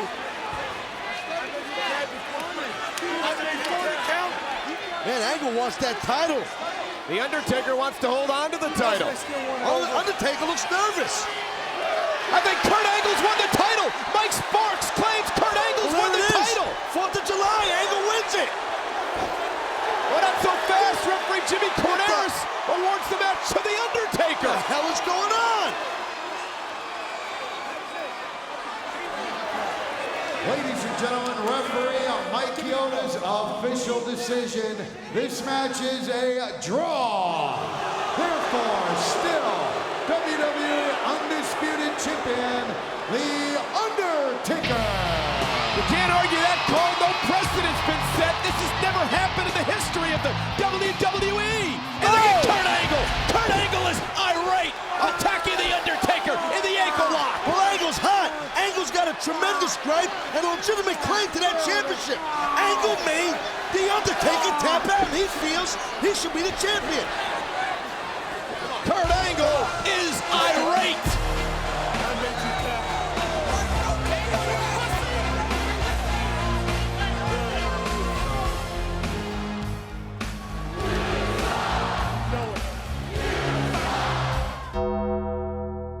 So my first match is with Bruiser Brody.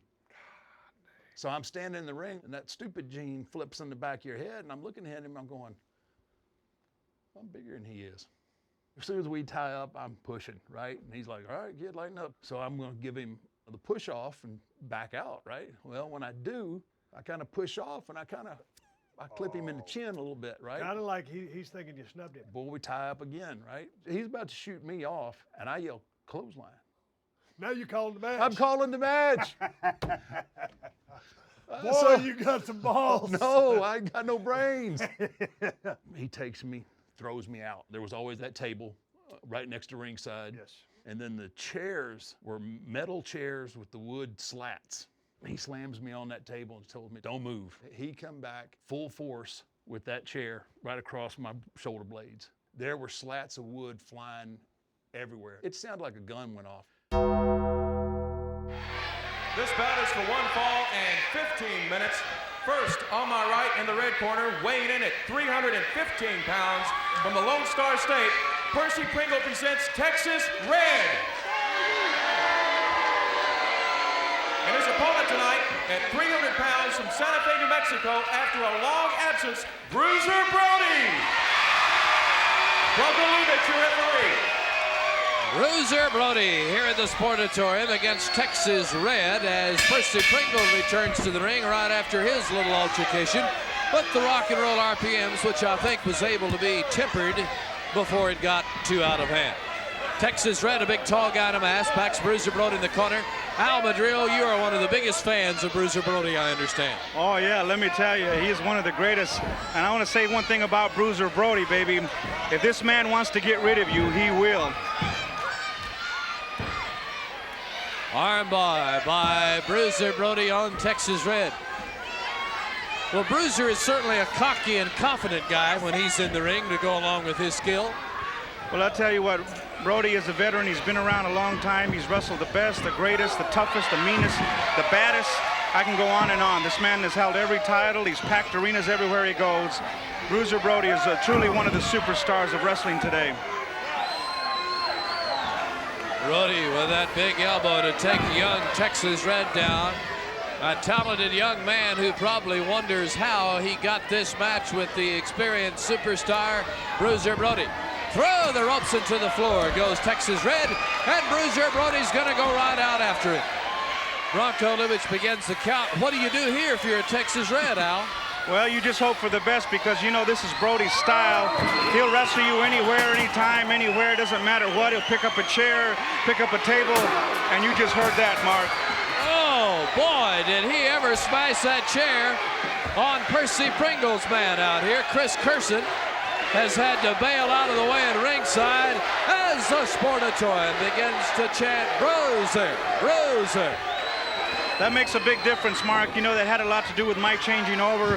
When you hear people saying, go, Al, go, and we're with you, Al, and they're screaming, go, it makes a big, big difference. It makes you want to fight that much harder. It's really a lot to do with the people.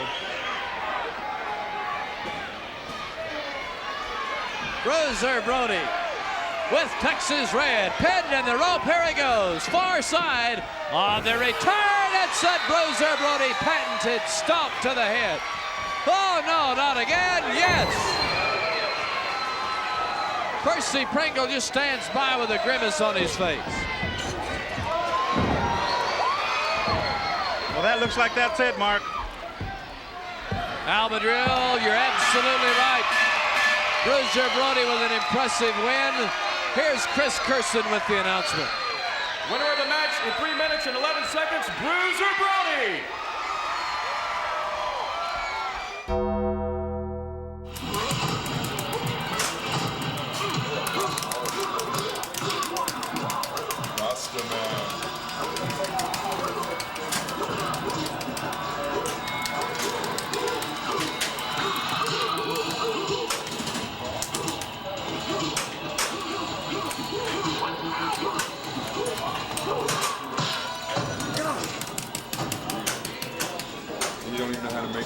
Come up there. You know, I remember 2 days, and then I went and did the King of the Ring next week. That's why I got this job. Yeah. Come on, man. You can go with us. Come on, you can come in. Get in already. Come on. We're going up, though. You might get nicer. Come on, I'll come back quick. Hey, George. We're going down, man.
It was a snowy day up there in Moncton, Connecticut. I think it was Razor, Sean, Diesel, and, I know and what the you're talking kid. about. Yep. So we actually we were waiting for Mark to get out, and we actually were late coming to the bar, that same bar we used to go to.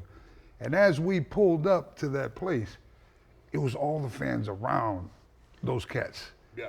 And it looked like, you remember where I'm going, right? I remember. And it's like we just pulled up, and we had a white cat, and we pulled up, boom, it was like a movie scene, man. Slid in the snow, all 4 doors opened up, and here we go. We all get out with leather coats and high tech, and we say, is there a problem over here? That's right. Were we protecting somebody? No, you're right. I know You remember exactly- that? Yeah. You know what? It was after the bar had shut down. It was a Was it a Nova 4-way Scotia? stop. No, it was Moncton. Yeah. Yeah, it was like this Moncton. It was a 4-way stop, and there was like this hot dog stand that they had stopped at, right? Great. And then like all these people, like, it was getting pretty hairy, and we were actually in 2 cars, and one of our cars pulled at a stop sign like Cadillac that, and the other DeVille. one pulled up like that, right? And then you're right, all the doors open up and all the BSK rolls Right. out, right? And all these, Rod in a big leather trench, and all of us were, because it was cold as hell. Nobody under 300 pounds. Yeah, and everybody, it was cold, and we all had leather trenches, and man, it came out, it looked like the gunfight at OK Corral was about to happen. And sure enough, Yoke. What's up? What's up? There a problem here? What's up? What's happening? It was like the seas just parted. It's like people just like, nah, ain't no problem here, brother. There we go. Big up, big time up. The SmackDown camaraderie. And they're here to congratulate Randy Orton as SmackDown dominates Raw again. Get in there, Pam. It's the bragging right. Go ahead, Cole. Get in there with him. Give me a big kiss. No, if we went in there with them, that means you guys have to call and finish your match. Yeah. We want to do that to the people who pay for the pay. Go ahead. Get in there. Now take a look at him, guys. Randy Randy Orton right there. He used to be part of Raw. You guys blew it. Now he's part of SmackDown, and he was victorious with Team Smack. Uh-oh. Oh, my. Oh, my. Uh-oh.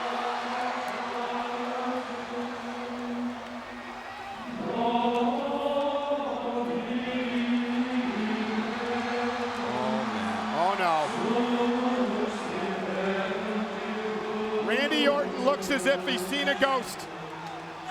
What the hell's going on?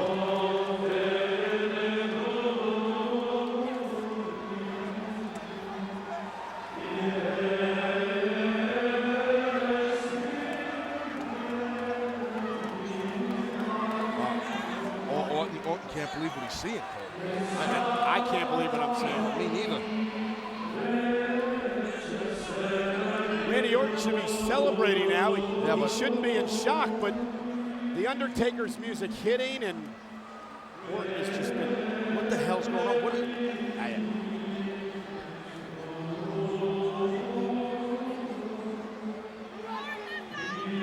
Look at Orton's eyes, man. He's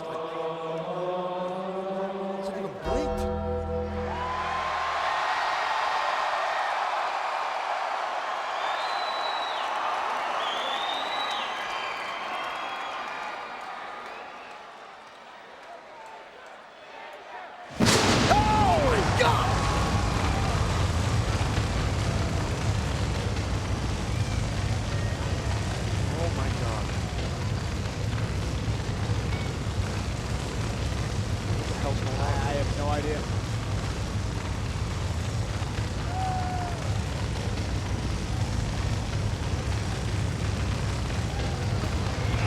oh my God, the dead has risen.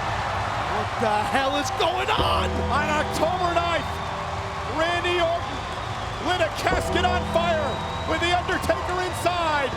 Tonight, Randy Orton has seen a ghost. The Undertaker is back for vengeance. But the ghost is coming to the ring, and I don't think he's here to celebrate. And The Undertaker back where it all began at Survivor Series. Oh my Lord. And Undertaker. Well, there goes one of the dicks. So with a choke. The Undertaker is cleaning house.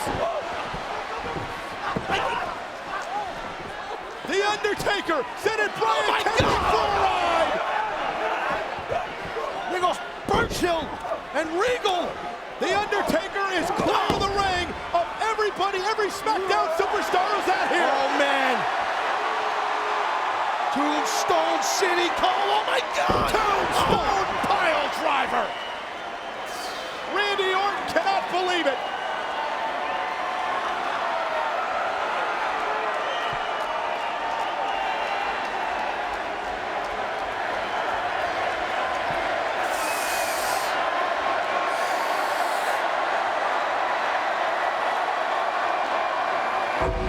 Randy Orton is next on the hit list.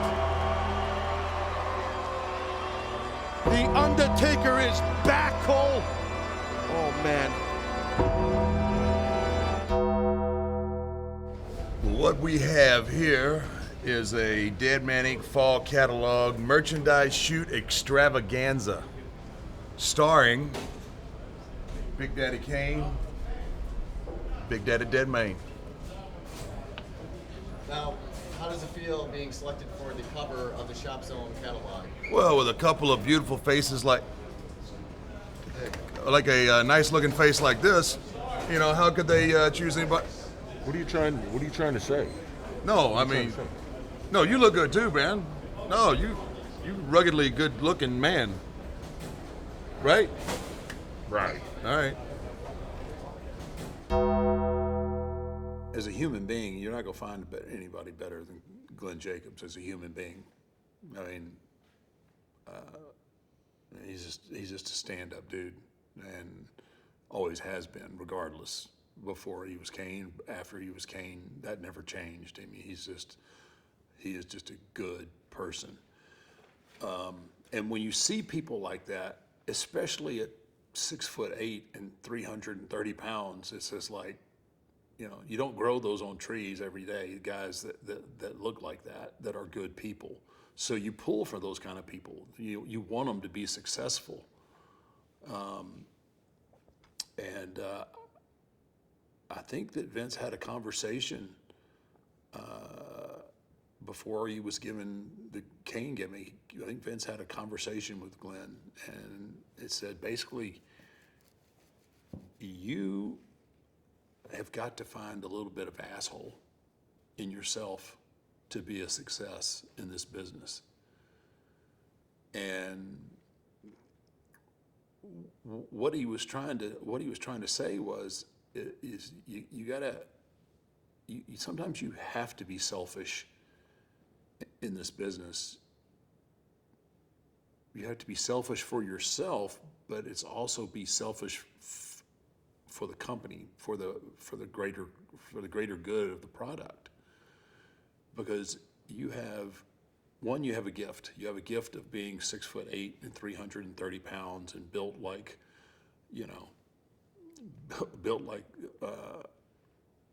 a Greek sculpture. So, but his downside was he was too nice. And what ends up happening when you're too nice is there are guys that take advantage of you. He's a very respectful guy, and he didn't want to overstep his boundaries, and he didn't want to do that. And then, and then I kind of reiterated it along the way. Is like, yeah, you got to have a little bit of asshole in you. If you don't stand your ground and take care and protect your gimmick, and you're going to get walked over, and people are always going to take advantage of you, and you're going to be a giant job guy. And he's not a job guy; he's a top guy. But he had to get that in his brain that, that I gotta be selfish. I gotta be selfish a little bit for the greater good of the character and in turn for the WWE. And once he snapped and realized that, he was off and running, man. And it's one of the greatest characters ever.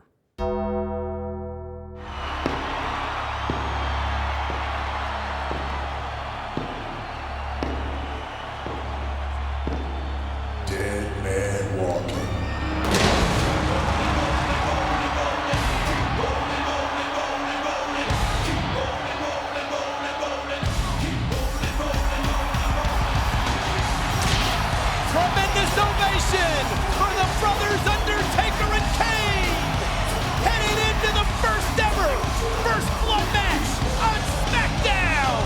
Extreme, and these guys are an extremely imposing sight, aren't they, Michael? They're the most extreme brothers in the history of the World Wrestling Federation. King, Undertaker busted open on Raw Monday Night by Rikishi and Haku, making the challenge. Undertaker and Kane being brought to the ring, rolling by Limp Bizkit.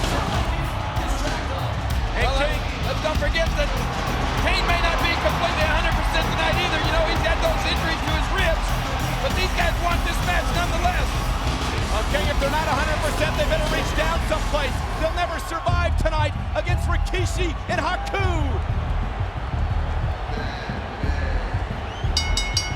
Following is a first blood match.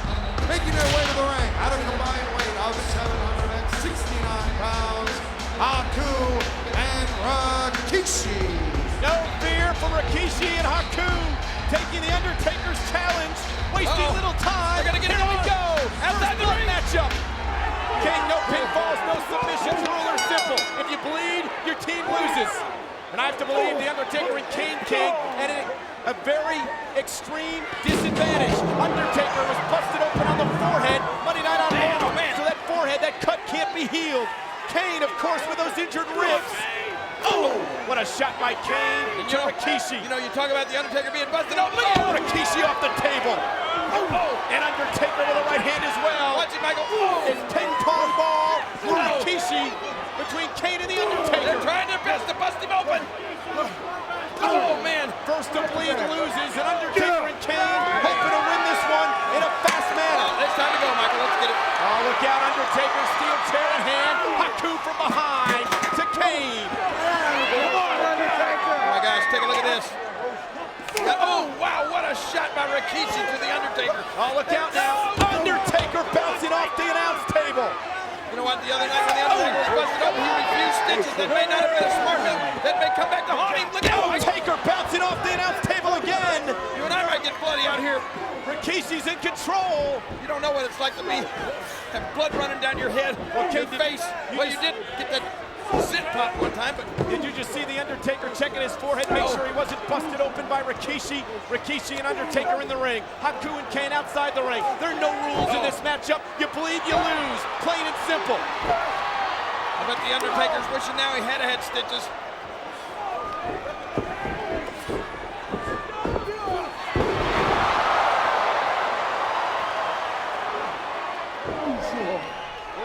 And Kane has rammed Haku's head into the edge of that ring so many times. Oh, here we go, some old school Undertaker.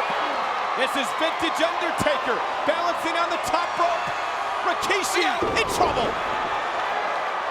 Meanwhile, outside the ring, Kane and Haku going at it. Not us again. And now Haku off the announce table again. Kane doing all he can to bust Haku wide open. Come on, guys. They're all over us here. Michael, do something. Do what? What do you want me to do? Sacrifice yourself. Undertaker with a right hand to Rikishi. Kane and Haku in the ring. Rikishi off the steel steps. Oh, watch those steps. Taker looking for the blood. Not yet again. Head bouncing off the steps again, King. Oh, this is gruesome. Undertaker extreme.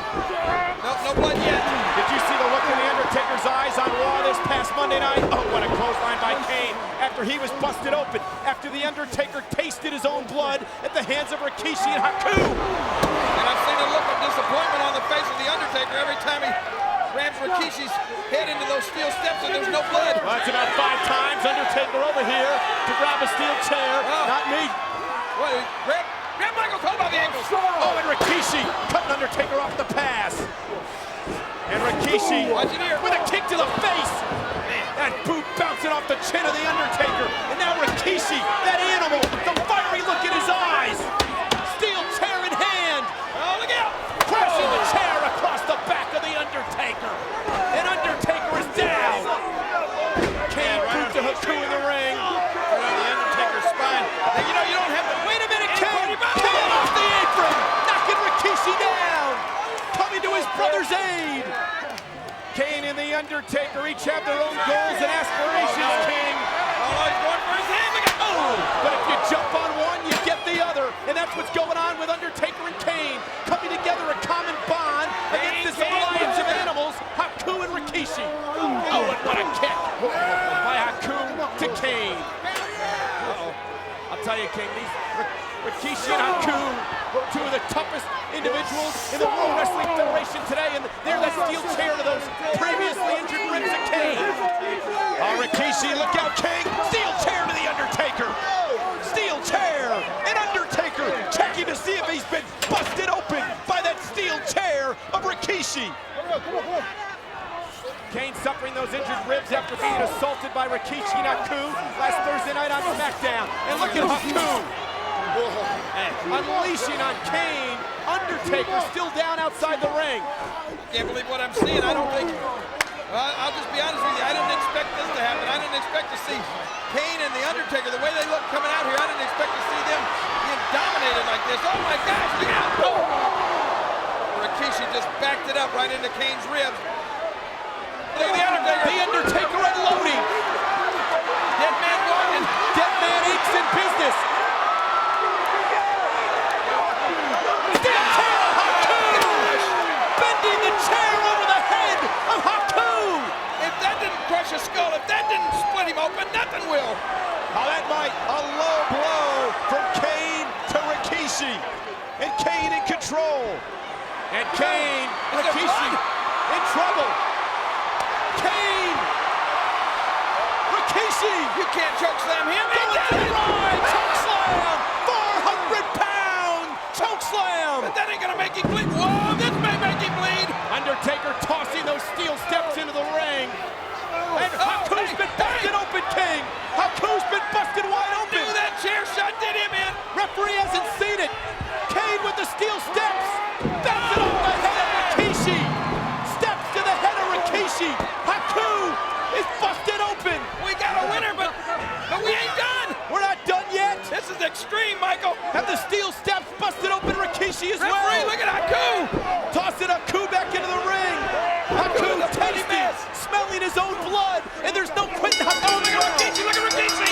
Rikishi busted open as well. Undertaker and Kane win this first blood matchup. But King, they're not through yet. Oh, look at the Undertaker. This is energized him. He said before he's all about kicking ass, and that's what he's doing now. Well, this war just getting started. A crimson mask flowing through that blonde hair of Rikishi King. He's sending more officials to try to pull the Undertaker and Kane off these guys, but it's not working. Undertaker and Kane with payback for a brutal assault last week on SmackDown. Haku, blood all over his face, all over his body. No quit King, no quit Rikishi as well. How the hell are they still going? None of these guys are going to stop. We need the Ohio State football team out here to stop them. Haku knocked out of the ring. Look at Rikishi's face. As Kane continues the assault. Rikishi off the steel steps. That did it. And Rikishi and Haku heading for higher ground. Taker and Kane win first blood.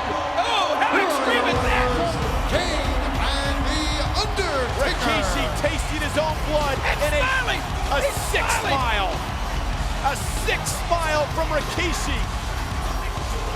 What could be in store now for the Undertaker and Kane King? They pushed Rikishi and Haku, took them to the limit tonight, and Rikishi and Haku are still standing, still smiling, still wanting more. Yeah, but they're both bleeding.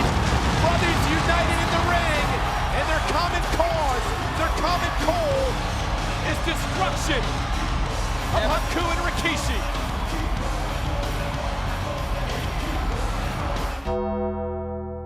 It has come to my attention that many find themselves concerned with the essence of the Rest in Peace match. So I've brought you here tonight into my world, the world of the unknown, so I can shed some light on this question. The Rest in Peace match has different meanings for those involved. For the Undertaker, it's just another day in the dark side. For the Giant Gonzalez, it is the beginning of the end.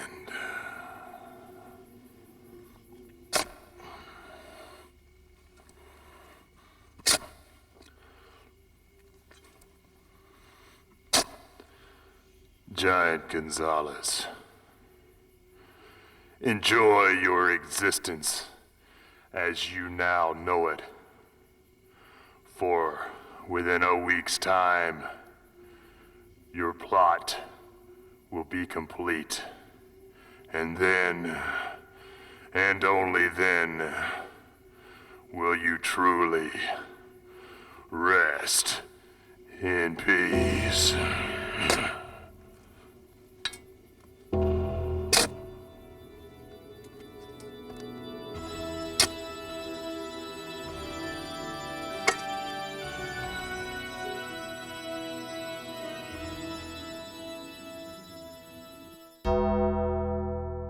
If you're one of the very, very few lucky people that never sustain a major serious injury, the years of wear and tear that the body takes, it's going to take its toll somewhere down the line. You know that. It's something you accept. And you go back to your family. You desire to be in this business, you sacrifice. You sacrifice the time with your kids, you miss them growing up. But you have a goal in mind. You know that one day, all the sacrifices that you make, it's gonna make it easier for your children. You just hope you're there to enjoy it. You hope that you can keep it together while you're out on the road doing your thing, you know? This business is all about sacrifice, and the ones who sacrifice the most are usually the ones that end up being the most successful.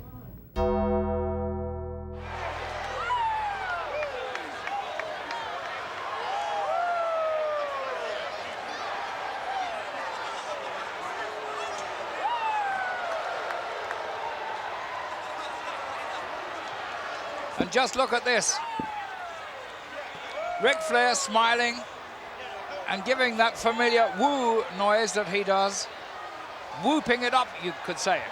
Third man in the ring, Earl Hebner, one of the premier referees here in the World Wrestling Federation, showing you that it is, in fact, a title match with a title at stake.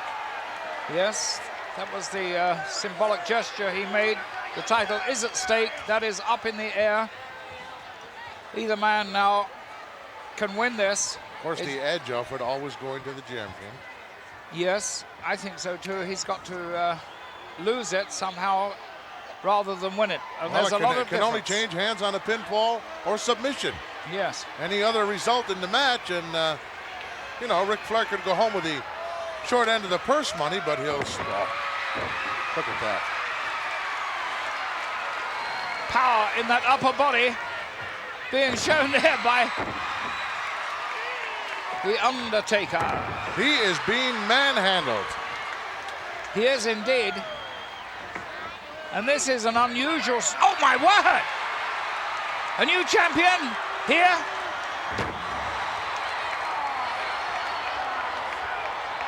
To the best of my knowledge, World Wrestling Federation Championship has never changed hands in Landover, Maryland. Well, then this could be a history-making situation here. But I noticed that The Undertaker sensibly took his time.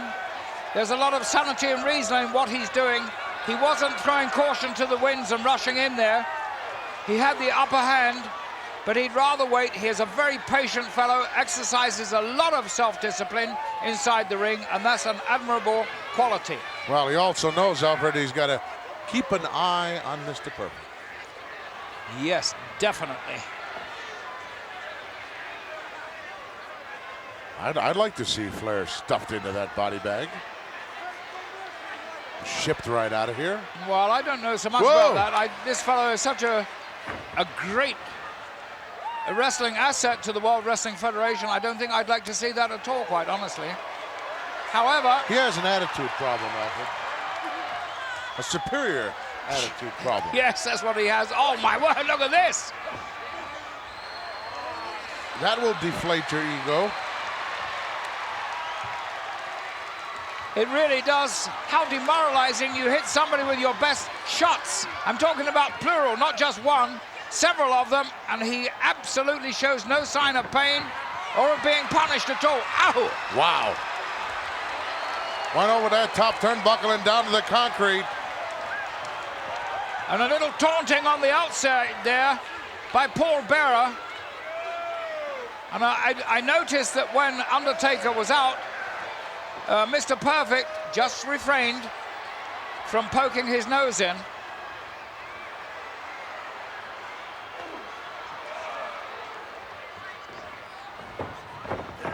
Oh, look at that. Tremendous agility on the part of the big... Oh, he didn't refrain there. No, he certainly didn't. He saw a good opportunity to get an almost defenseless Undertaker. What a cheap shot. And has he walloped him twice? What is this, a handicap match? That's really taken the mind of the Undertaker away from the task in hand, and that is, of course, defeating Flair for the championship. But he's still on his feet. He's getting it from all sides.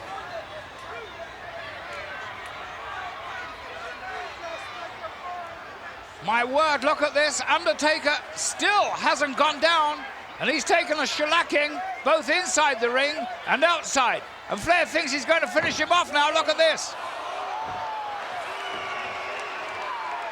Deliberate low blow there, Alfred. Well, it looked like a low blow to me. I wasn't there quite in the right position to see that, but that's a nice move. Oh, no! Indestructible, do you think, Gorilla? He can't believe it. Look at Flair. Look at the look on his face. Can't believe that The Undertaker took that suplex and just got up. But Flair has other things in store. A suplex to the outside. And that's a tremendous amount of weight. Over 300 pounds to throw it to the outside. Flair cannot achieve that. Things sort of backfired there. They certainly did, and here's the first offensive move for quite some time by The Undertaker. Look out, Perfect again. Come on, ref, turn around. Take a look at what's going on here. Referee down. Did he hand him something, Alfred? I believe he did. Yes, it looked awfully like that to me. Foreign object of some kind. And he waffled The Undertaker with it. And at last The Undertaker is down and seemingly completely out of it. Not showing any conscious signs of movement. Eyes closed, flat on his back. Got that figure 4 patented leg lock on. It's a submission hold, but The Undertaker, I believe, is above that, Alfred. Yes, he is. Look, he slapped on a cramp around the neck there. Oh! Ah! What power being shown here by The Undertaker. Oh, look at that. Did you see that? Referee was about to count 3, and Perfect just jerked the referee right out of it. He did. He reached in, and this should be a disqualification. I should hope so. But I don't know what our referee is doing about this. Where is he? And once again, look at this, a double attack on the outside. And I would imagine by now that The Undertaker has been two-teamed, or double teamed, that's the word I'm looking for, thank you. So much so that he couldn't stand, but he's back in again. This is quite incredible. The endurance, the stamina being exhibited here by Undertaker. Just about impervious to pain. And certainly oblivious to punishment. Oh! Well, he still hasn't gone down. Did you not? And the referee unable to do anything about this except to call for the bell, which he did do immediately then. I'm sure we've had a disqualification. And a tombstone coming up. Too bad he couldn't have got that earlier on, when it would have meant that the title changed hands. But now it's too late. No, Hebner trying to tell him I did ring the bell, but it was for some other decision, and I'm not quite sure. Let's hear about that. Let's get the official word. Here is your winner as a result of a disqualification, The Undertaker. Well, you can thank Mr. Perfect for saving his title for him. Well, there was a blatant display of activity there that was quite illegal by Mr. Perfect. He came in with the steel chair, and that was unfortunate for his man, because not only was he disqualified, but that goes down as a loss against him. He'll go home with the short end of the purse money, but definitely still will have the gold intact.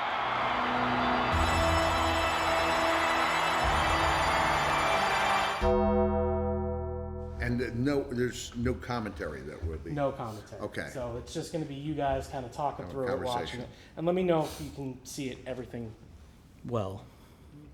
No JR. No JR, but oh, man, I get fired up listening to this.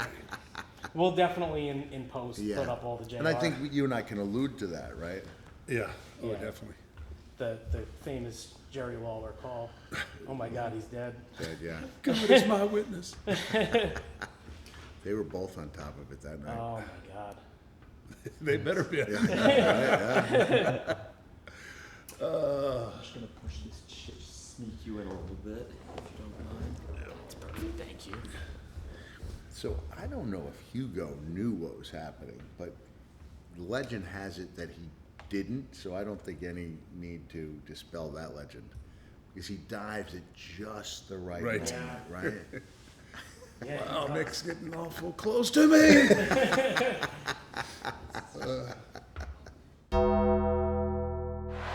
What's going to happen here? Undertaker fighting back. He's fighting back. They're right above us, folks, and I don't like it a damn bit. Oh, my God. Look out. Good God Almighty! Good God Almighty! They killed him! Oh, my God. As God is my witness, he is broken in half!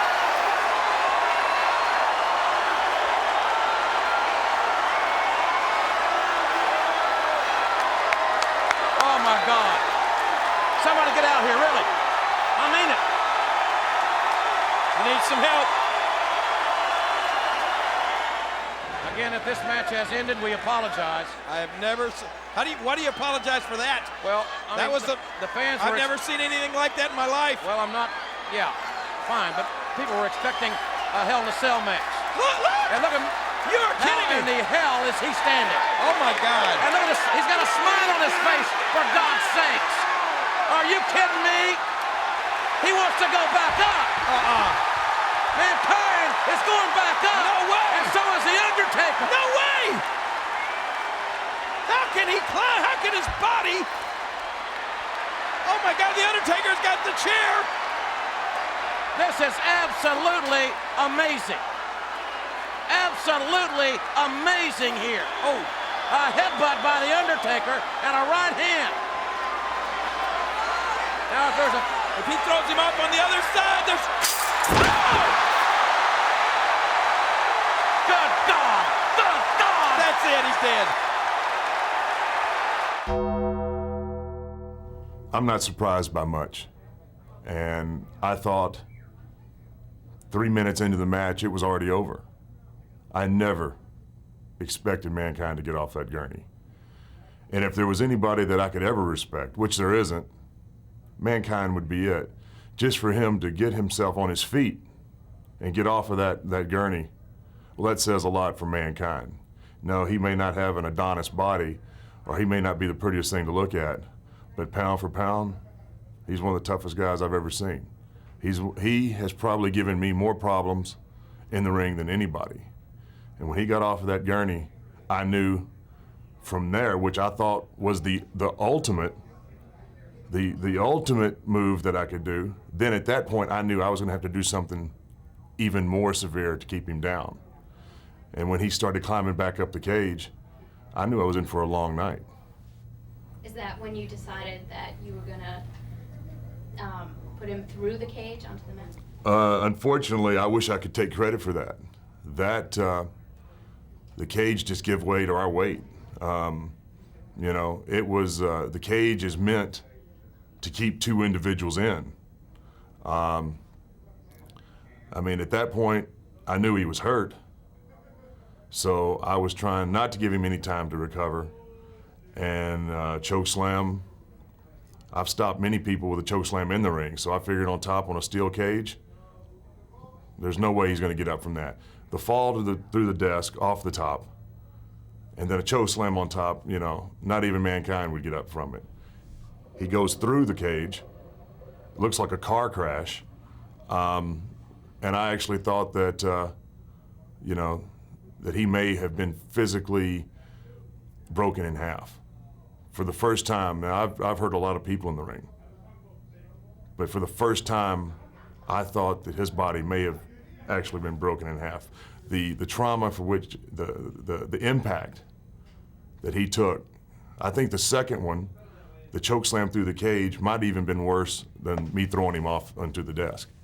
It was one of the most violent and vicious falls I'd ever seen.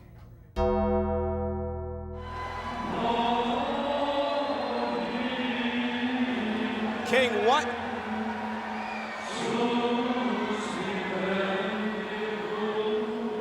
Uh-oh. We've seen that before. That is they're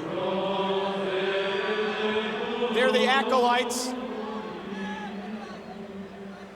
That's Dennis Knight. Dennis Knight, flanked by the acolytes. I don't like this.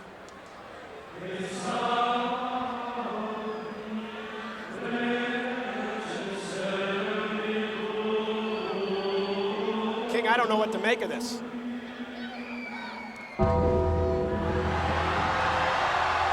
What? Uh-oh.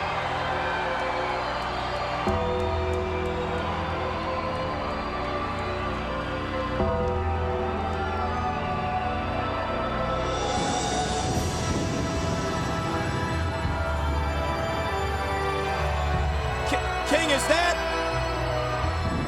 I don't know. Well,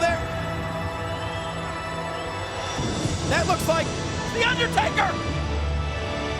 Is that the Undertaker? And that was Paul Bearer bowing down in front of him. The acolytes are there. Is this? I don't like the looks of this. Me down in a grave as if it would be my final resting place, filling it with the earth's rotting soil. They tried to destroy me, wishing I would just go away. But what is it? What have they really done? The simple minds of mortal men. They've sent me back to the place that is my origin. Destroy me. The more they try, the more powerful I've become. And now, I've risen from my earthy grave, and now I will slay the ones I once saved. The reckoning is upon us, the day that the Ministry of Darkness seizes the land, destroys all that you hold dear, make playthings of your heroes, and devour your innocence. The plague of darkness is coming, an all-encompassing evil for which there is no escape, no mercy, no hope. It's called the future. And in the future, I will look down upon thee, and I will decide whether you're an agent of darkness, or are you just mere kindling for my fires? The power of darkness shall be offered only to a chosen few. And those that resist the temptations of my ministry, pain becomes synonymous with punishment. Embrace the darkness and relish in the unearthly delights that pain has to offer. Resist, and there are no limits to the torment you subject yourself to. Don't fight it. It will tear your soul apart. So let my servants be few and secret. They shall rule the many and the known, for I am the reaper of men, the chaser of souls, the weaver of nightmares. I am the heart of darkness. I am now and ever will be the purity of evil. The hell you were threatened with as a child is no longer an option. It is a reality. A living, breathing reality. And you all are right in the middle of it. Yes, hell has relocated to Earth.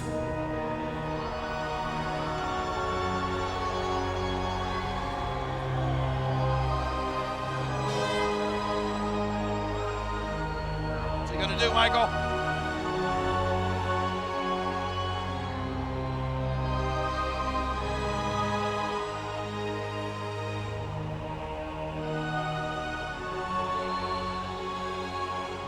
I hope this is not some sort of sacrifice. Oh my.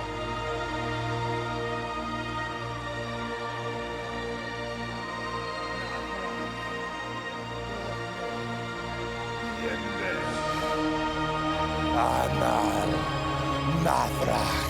Speaking in tongues. Dovne Diende.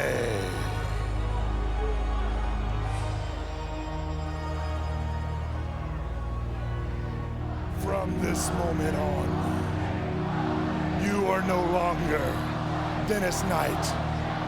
You are Midian. Now drink.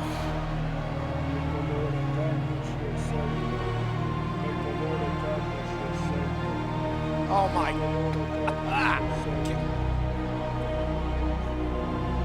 Anal Nathrak.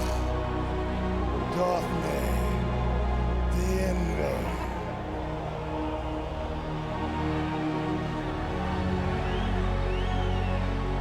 No.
afraid of the dark.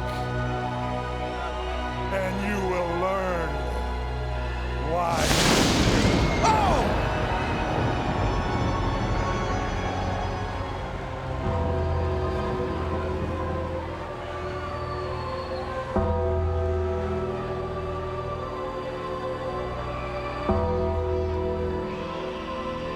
My gosh. Kick.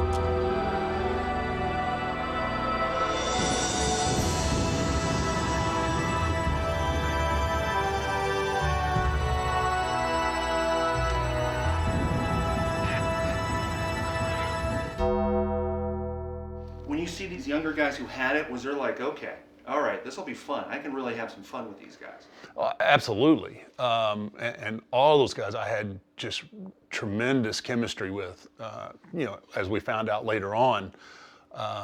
But you see them and it's new talent, it's fresh, and it's you're like, okay, this is going to be good. This kid has got it. And okay, now what can I use from my years already in this business and the things that I've picked up? How can I pass that on to these guys and help them turn into superstars? And I always looked at it like that was part of my job. My job was not only to sell tickets and pay-per-views and put asses in seats, but it's also to help that next generation to come along and keep the product fresh and keep it growing. And that's kind of there's a lot of old timers that didn't think that way. They would try and suppress young guys and not let them develop and become, because they were worried about their spots. And fortunately for me, I never really worried about that. I always thought I was always confident in what I was doing, and if I had the ability to reach down and bring somebody up, then that's what I was going to do, because I knew it was going to be better, not only for me, but it was going to be better for the person that I'm helping, and it's going to be better for the company in a whole. And with me, it was always business first. Dead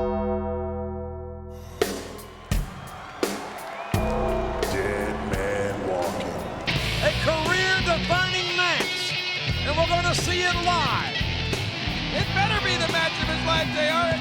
It may literally be the match of his life. Is a ladder match, and it is for the WWE Undisputed Championship. Introducing first, weighing in at 328 pounds, he is the WWE Undisputed Champion, The Undertaker. It'll be the damnest train wreck in history, or the biggest upset in history.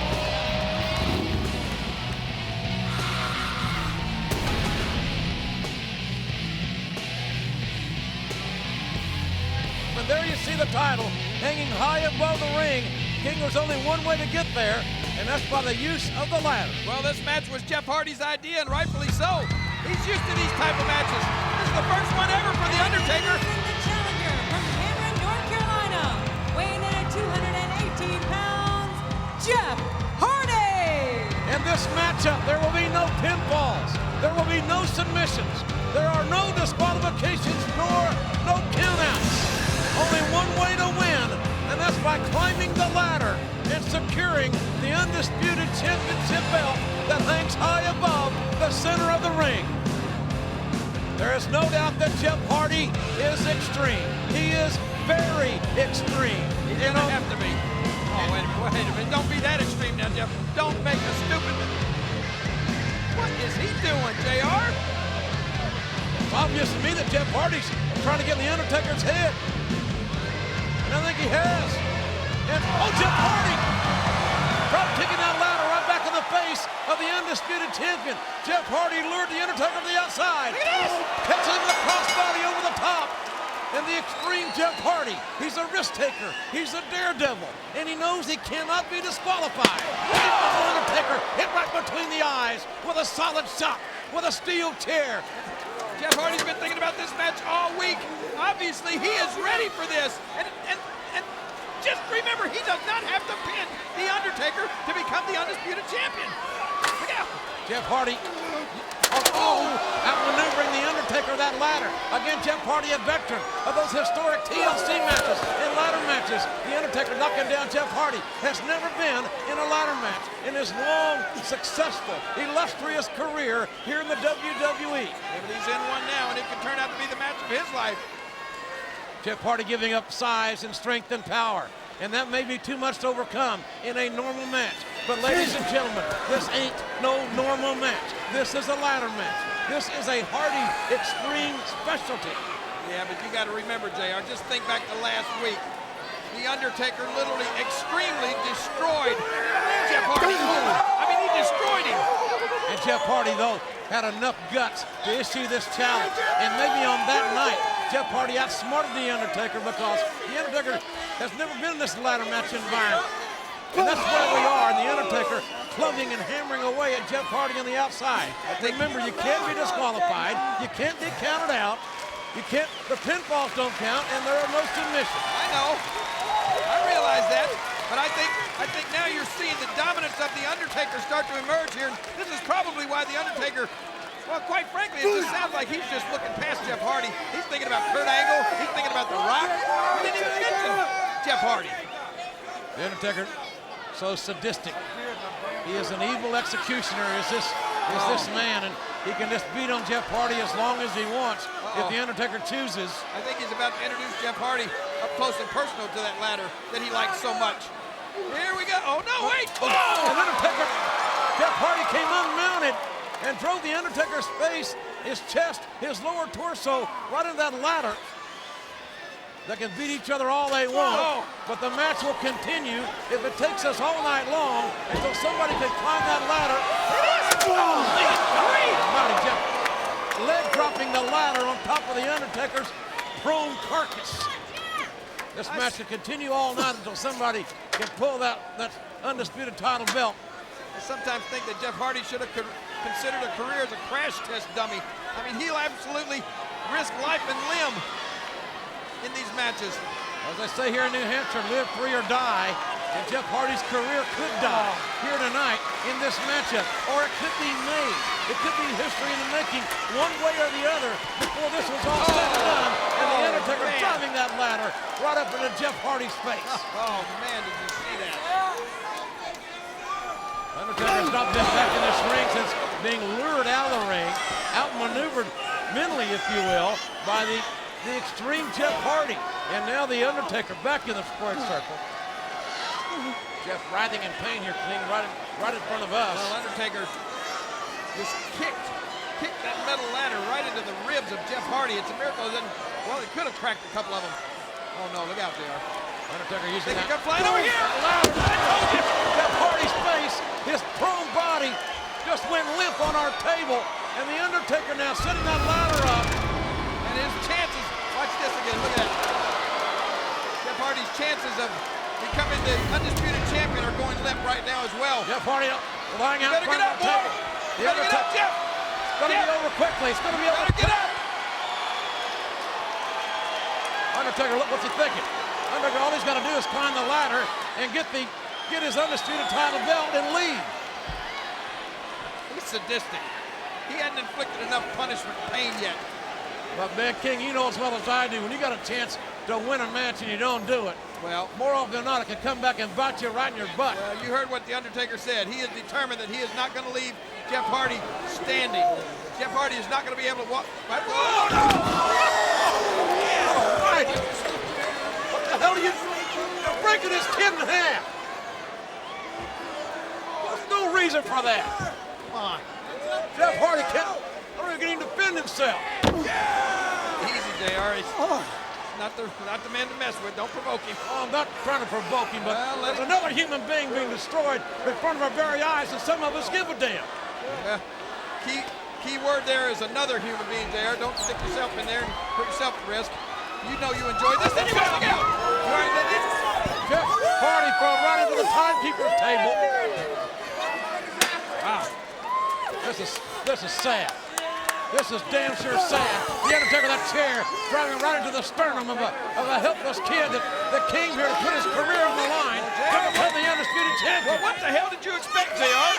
The kid asked for a ladder match with The Undertaker? What did you expect? Do you think he's going to come out unscathed? His ass. Oh, he's going to take the whipping of his life. Well, he's taking it. He's taking it. He is not going to walk out of this arena tonight. Undertaker still may come back and bite him in his ass when he didn't win the match when he had the chance. Undertaker may come back and bite who in their ass? He's kicking ass is what the Undertaker's doing. Undertaker loves punishing people. He loves hurting people. JR, let me make one thing perfectly clear to you, okay? Jeff Hardy asked for this match. I know. You heard him last week. You saw him. Well, what do you mean to do I about want it? a ladder match. I heard what he Well, said. he's got it now. And he's being physically dissected by perhaps the most evil and intense human being. And whose fault is that? Whose fault is that, JR? It's Jeff Hardy's. He asked for it, and he's getting it. Well, I still have compassion for another human being. And he whether deserves asked it. for it or not. Well, I don't know if he deserves being dismantled. I don't know if he deserves having his career taken away from him. Does anybody deserve that? Is that what he deserves? He deserves to get his guts beat out of him? Does he deserve to get his ass sent home to North Carolina forever? Does he deserve that? I don't think so. I wish the Undertaker were through. This is getting sick. The Undertaker's not going to be through for a long time. He's going to drag this out. He's going to make this punk kid suffer. Jeff Hardy trying to fight back, but you got to wonder how much he's got. No punches. He's got everything. He's giving the Undertaker everything he's got. Everything he's got. Jeff Hardy fighting back.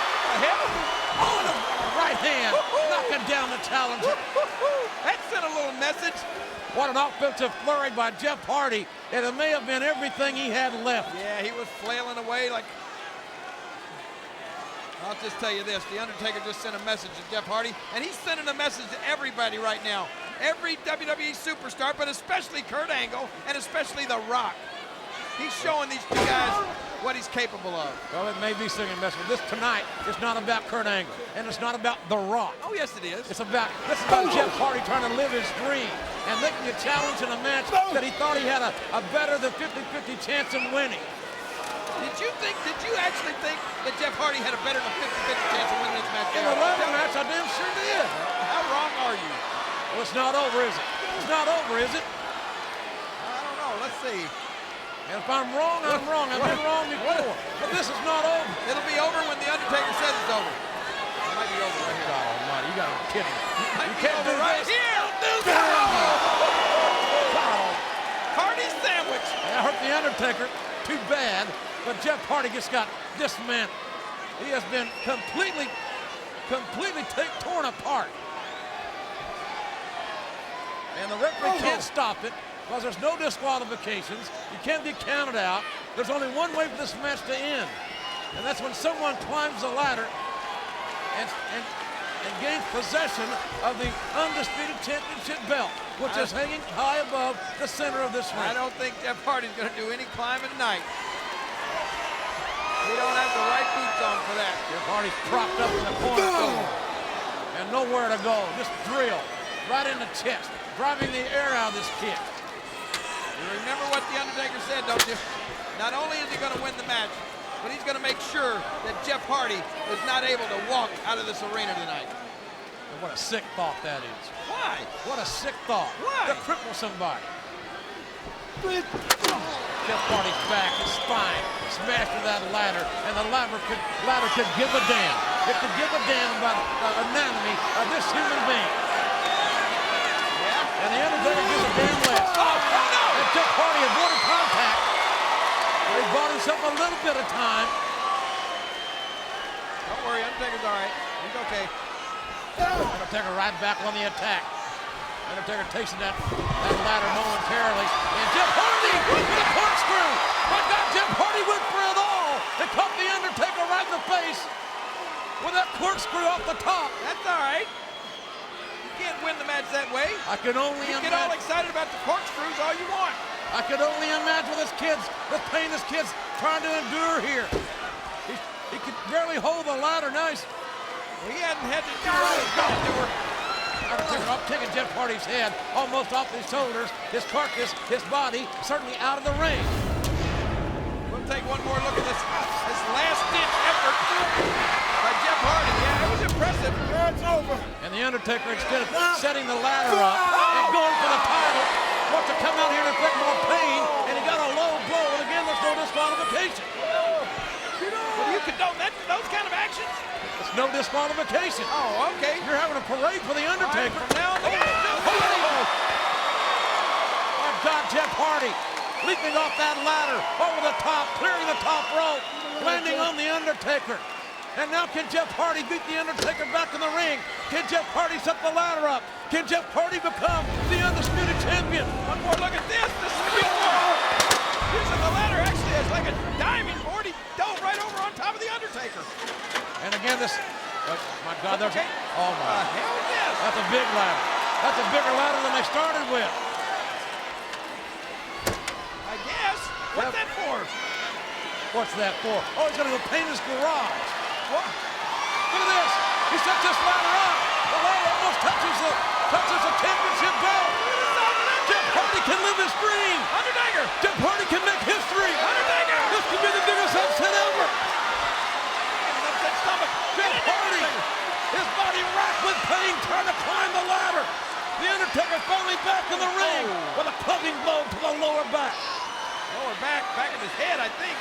Oh, look at this. He climbed right into position for the last ride. Jeff Hardy Give it to body. him. Get it to him. Undertaker, a hurricane on the outside. Go for it. Go for it, Jeff. Climb your ass off. Get up, Get up the ladder. Get your ass up. Get up the ladder. Get up. New champion. Get up, Undertaker. Jeff Hardy's a step or two away. He's almost there. He's a step or two away from history. Get him. Jeff Hardy is close. He's touching the goal. Oh, my God. What a vital shot to the spine by the Undertaker. Jeff Hardy was touching the title. He was touching the undisputed title. He was inches away. Was Jeff Hardy from making history. Oh. The Undertaker's going to make him really famous. Well, the Undertaker said Jeff Hardy was not going to walk out of here.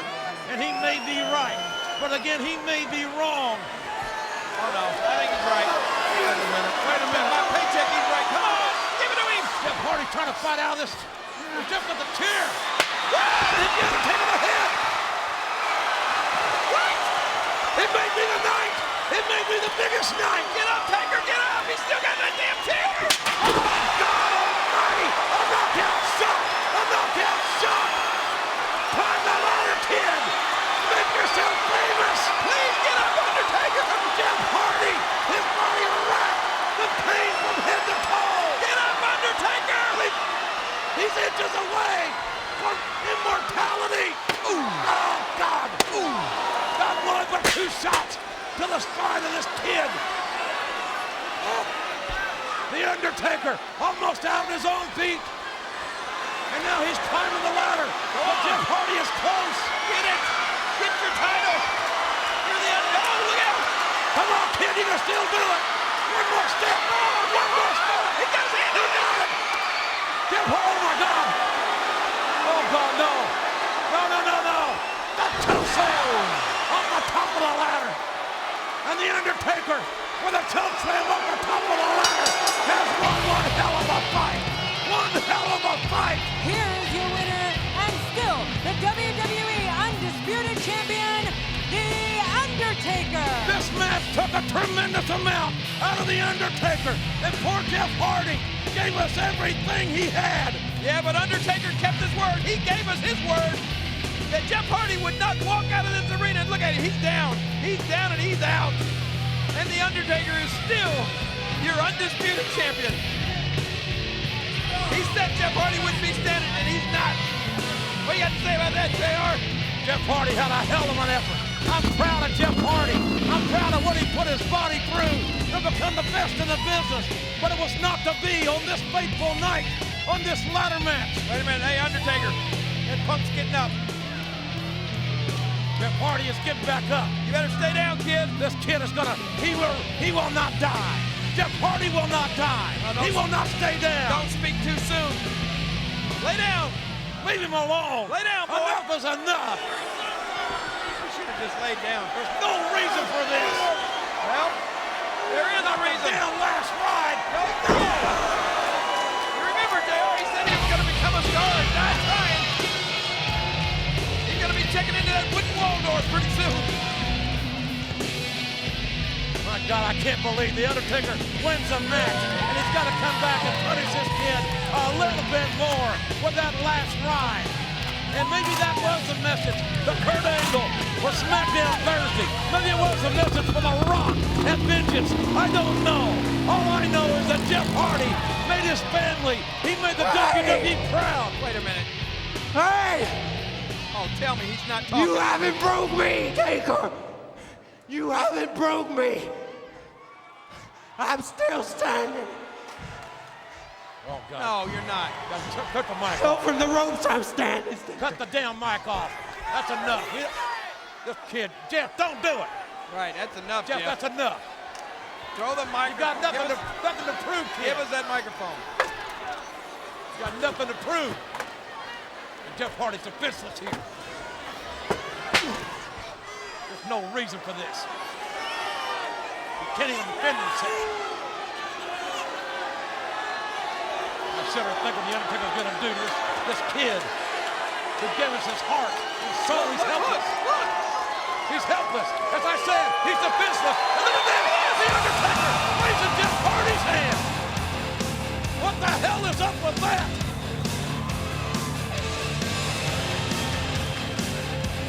Is that? I guarantee you one thing. Jeff Hardy came to play here tonight on Raw.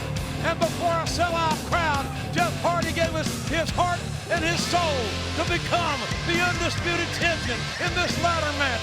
But it was not to be against The Undertaker. I'm amazed that Jeff Hardy survived it. And I think in surviving it, he earned an amount of respect for that man from The Undertaker. Jeff Hardy should have earned all our respect. There's no doubt about that. Quiet, please.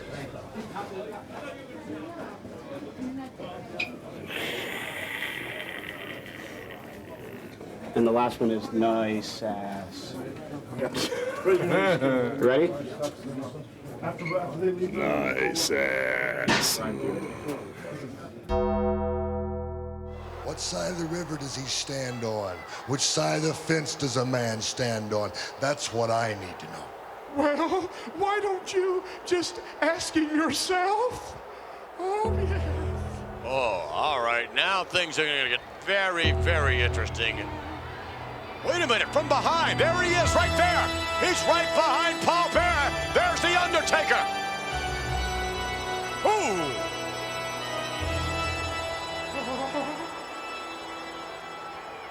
You and I have a real problem. Now I'm standing here and you need to tell me something face to face. Just who in the hell do you think you are and whose side are you on? You tell me, whose side are you on?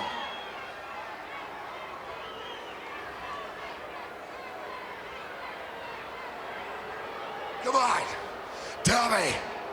tell me whose side you're on. Face to face, come on. Make up your mind, man. You make it up. Not yours.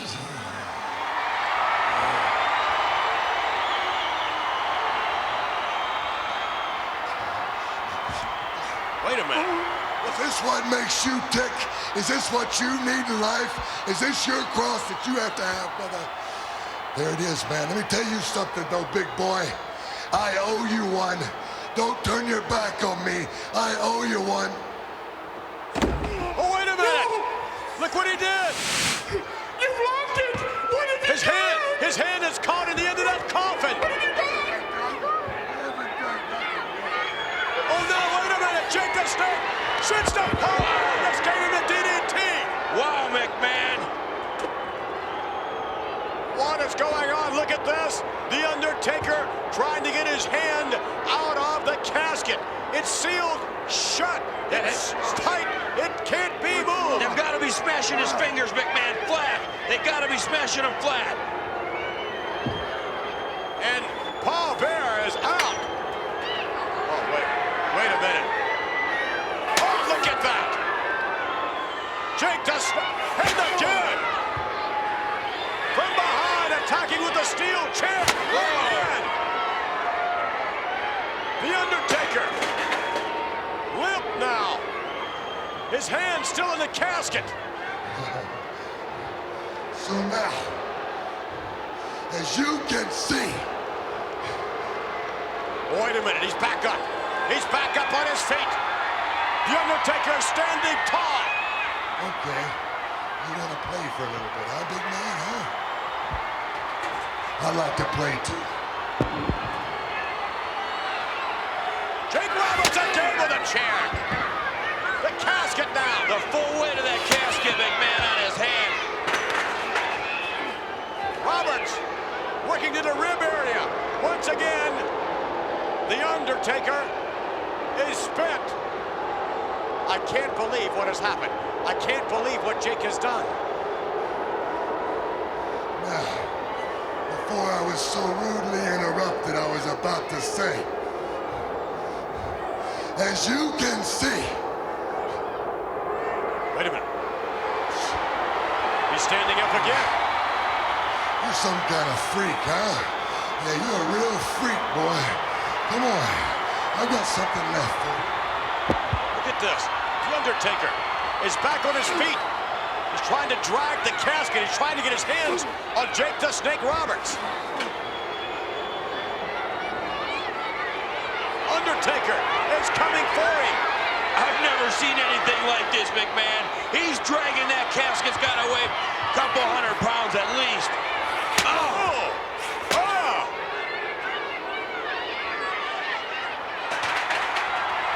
Jake Roberts is thinking about getting out of town. Look at this, moving back in. Look! Nothing can stop The Undertaker. The Undertaker slowly but surely continuing to stalk Jake the Snake Roberts, dragging the casket in his left hand. Oh, look at that. That's it. Take a knee out.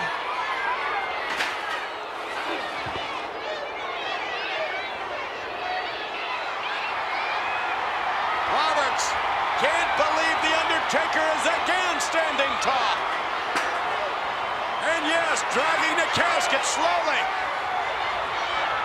Is there no stopping this guy, McMahon?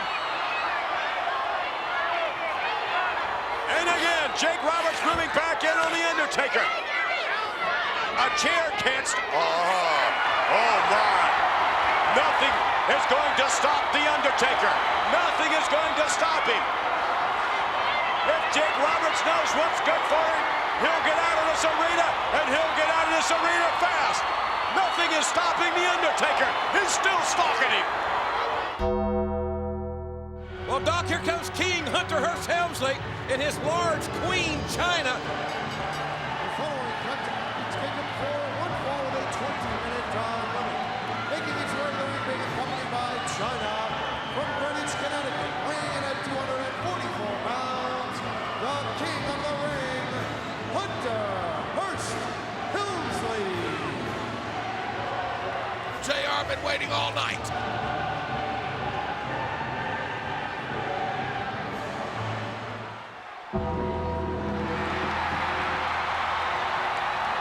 There's going to be hell to pay for the king of the ring. Death Valley, weighing in at 328 pounds, The Undertaker.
China didn't even flinch, Doc. I'd advise that young lady to move on to higher ground, if you will.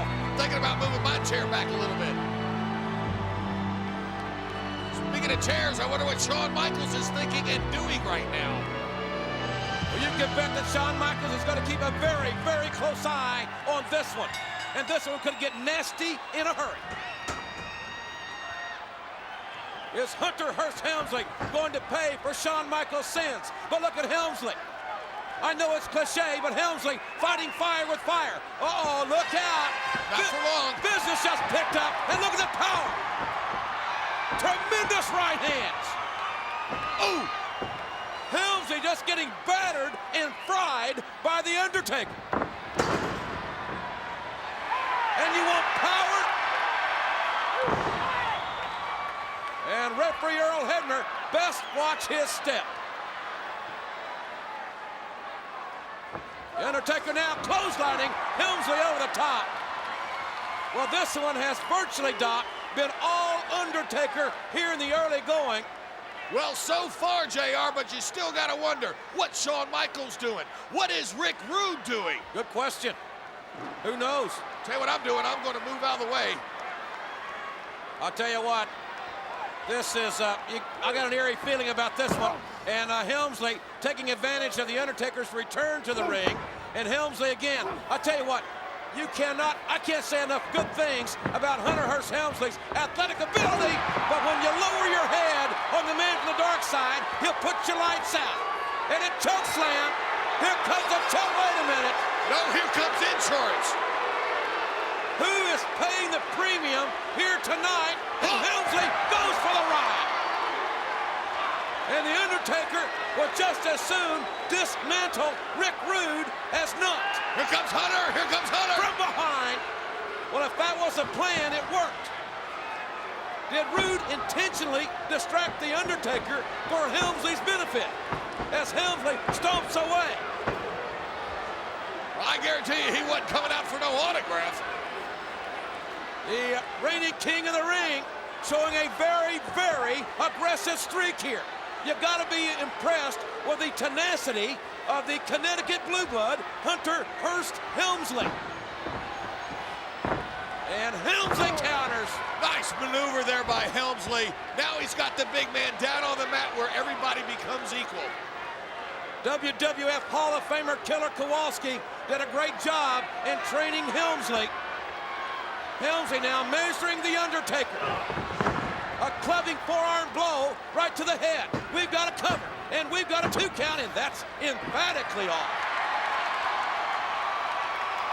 I'll tell you what, I still have nightmares about The Undertaker getting busted open from ear to ear, thanks to Shawn Michaels, and then with his face, yes, a crimson mask, The Undertaker setting up, and the look on Michaels' face and the look on Helmsley's face is unforgettable. Oh!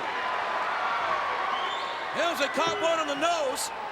Well, it looks like he caught one in the ear as well. I thought I saw a trickle of blood from his right ear. The Undertaker now reasserting himself. The 6'10 and a half, 325-pound, former 2-time WWF champion has the advantage. Helmsley can't score, but The Undertaker goes airborne. What an athletic maneuver by this phenom. It's time for the tombstone. I feel it, JR. Well, I'll tell you what I feel, Doc. I feel like there's no place I'd rather be than this Sunday in Louisville, Kentucky. Yes, the Louisville Garden is sold out. But folks, if you can't be with us, if you don't already have your ticket, join us on pay-per-view. What is The Undertaker going to do to Shawn Michaels at Ground Zero this Sunday on pay-per-view? Oh, let's not also think about the fact, what is Shawn Michaels going to do to The Undertaker? Look at this athleticism here. 6'10 and a half as we documented, with amazing, amazing balance and athletic ability, and a tremendous leg drop. And the cover, will this be all?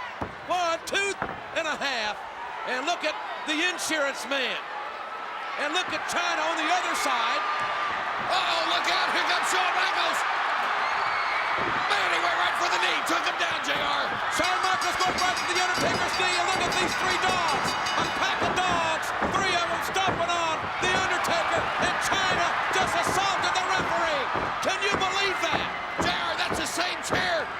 Shawn Michaels used to bust The Undertaker open. That's a smoking gun. The Undertaker being decimated. Shawn Michaels has got the chair, and Michaels is going to try to bust The Undertaker open one more time. All the fans are standing. Wait a minute. Oh, The Undertaker is standing up. He's walking tall. Michaels and Helmsley and China. Or wait a minute. No. No, don't do that. A choke slam. WWF official Gerald Briscoe, my Oklahoma buddy, just got choke slammed. Shawn Michaels better get out. That's a security man. That's going to happen to Michaels if he don't get out of here. The Undertaker has absolutely lost it. He has snapped. There is going to be hell to pay at Ground Zero. Go get him. The Undertaker, you've got to believe right here tonight, wants to finish off Shawn Michaels. And who's to say that he's not going to get it done? Look at the carnage. What a dangerous situation. Now he sees the chair. The Undertaker's head print forever embedded in that steel chair.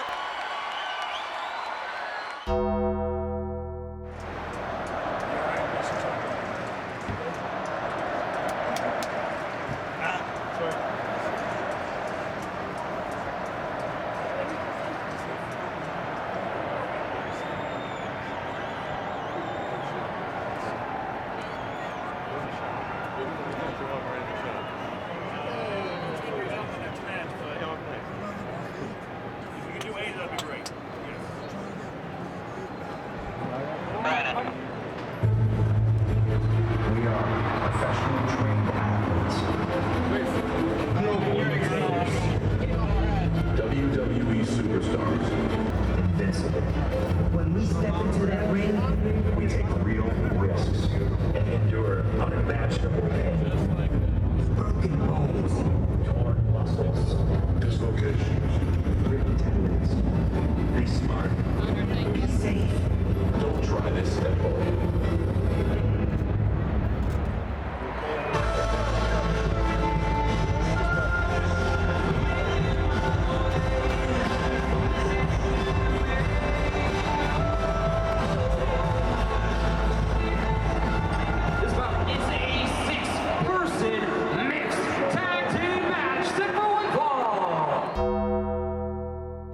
Introducing first, Paul E. Dangerously presents from Houston, Texas, weighing 321 pounds, Mean Mark.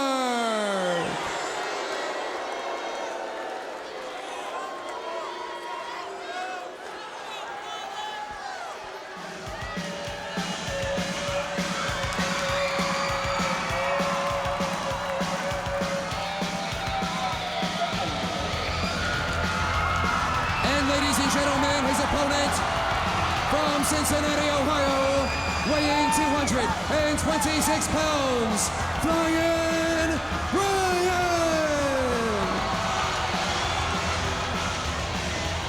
And Mean Mark, Flying Brian diverted by Paul E. Dangerously. And Mean Mark just nailed Flying Brian from behind. And Flying Brian is going to start out Bob Caudle at a distinct disadvantage here on the Clash of Champions 11.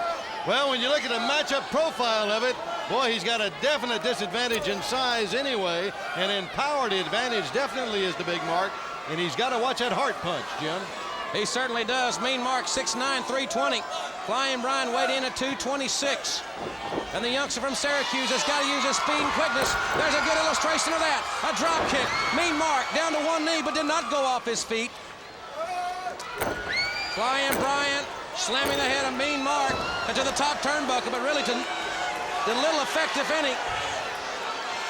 Boy, when you're that big and you're that strong and powerful, it takes a lot to put you down and put you out. Flying Brian, that big foot kicked him right off the apron. He fell throat first right over the steel railing. And Mean Mark now going out after Flying Brian, the former Cincinnati Bengal, the hometown kid from Cincinnati, Ohio.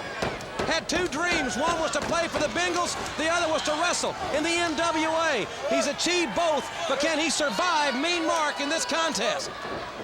Well, he's been a professional wrestler for 2 years now. That's a great move, great agility. He baited that side slam. Trying to get Mean Mark over, but he can't get him down. My goodness, the big man at 6'9" will not go off his feet. I've seen Flying Brian use that move, Bob, to pin a lot of opponents. Yeah, that's right, and he can take almost anybody off their feet, but at 6'9", 321 pounds, Mark was able to do it and take him back to the corner. Mean Mark scheduled as we speak to take on Lex Luger at the Great American Bash. Lateral press, 2 out of that situation.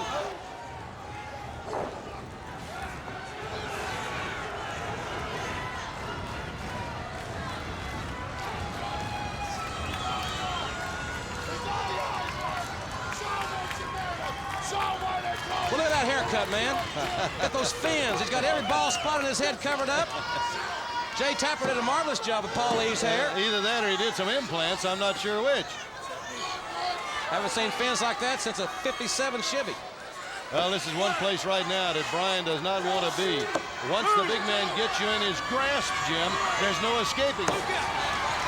The thing about Pillman, his greatest attribute in this matchup is being able to hit and run, keep the big man off balance. But Brian cannot let Mean Mark control the tempo and deliver high-impact moves like that one. Jim, I tell you, you can tell just what kind of man Mean Mark is when you know a little bit about him. 1-2 Bob and a half. The big man was very surprised he didn't get the 3 count out of that one. Yeah, boy, he had already started down that referee with that hand. I say, when you know a little bit about him, this guy's favorite pet is a snake, and Jim, his favorite hobby is hunting. He likes to kill things. We're talking about Mean Mark, of course, and Pillman with those Ric Flair-like chops trying to fight back. Boy, he's one of the most courageous individuals that I've ever been around. Has overcome a great deal of personal adversity, but I'm not so sure he can overcome Mean Mark. The size differential, Bob, is about, I'd say about 96 pounds. That's right. Very close to 100 pounds, Jim. Not only that, but you're talking about 9 inches in height. And there comes a point where the size differential is just too much to overcome. And that may be the case for Flying Brian now. Well, we have seen him against all odds, so to speak, and come out victorious. Don't count this kid from Cincinnati out. Mean Mark went for a big elbow there.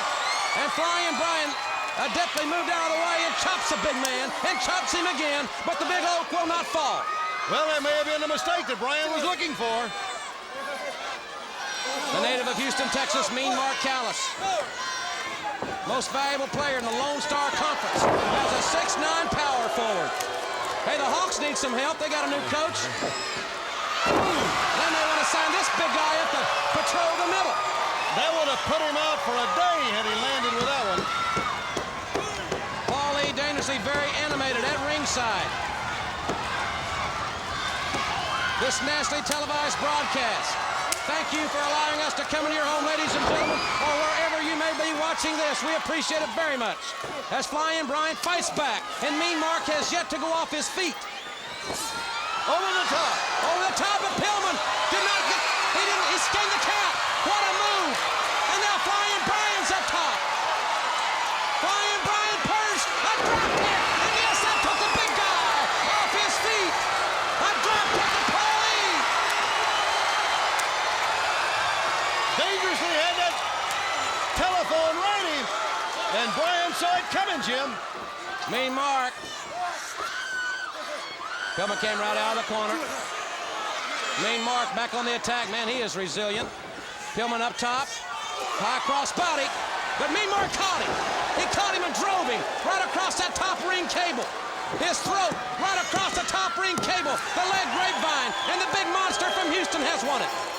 Ladies and gentlemen, here's your winner, Mean Mark. That's it. Luger, take a good look.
WWE is wrestling, is sports entertainment. I still call it wrestling. I always will, you know, but it is the pinnacle of that industry.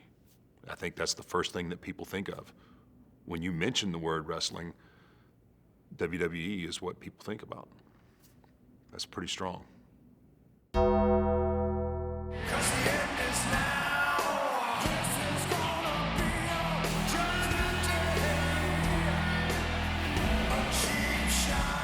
The big dog ready for action.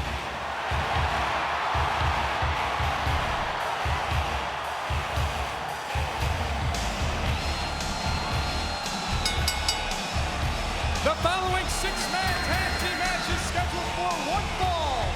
Making their way down to the ring at a total combined weight of 580 pounds, Ron Simmons and Bradshaw, the APA. What a reunion last week for the APA. No doubt, APA has raised some hell in the WWE in the past, and they ain't done. And they're in there with Big Evil. FBI, full-blood Italians are in, you know, they stepped in it. You know what I'm saying? Talk about three guys who just flat out like to fight.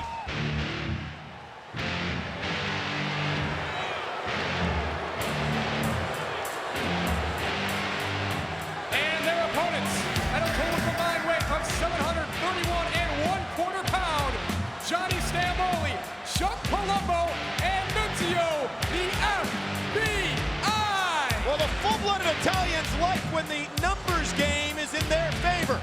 Tonight, things are pretty much even. There's no such thing as a numbers game tonight, my friend. FBI, full-blooded Italians, they're in there with some big numbers. A lot of body weight and a lot of anger.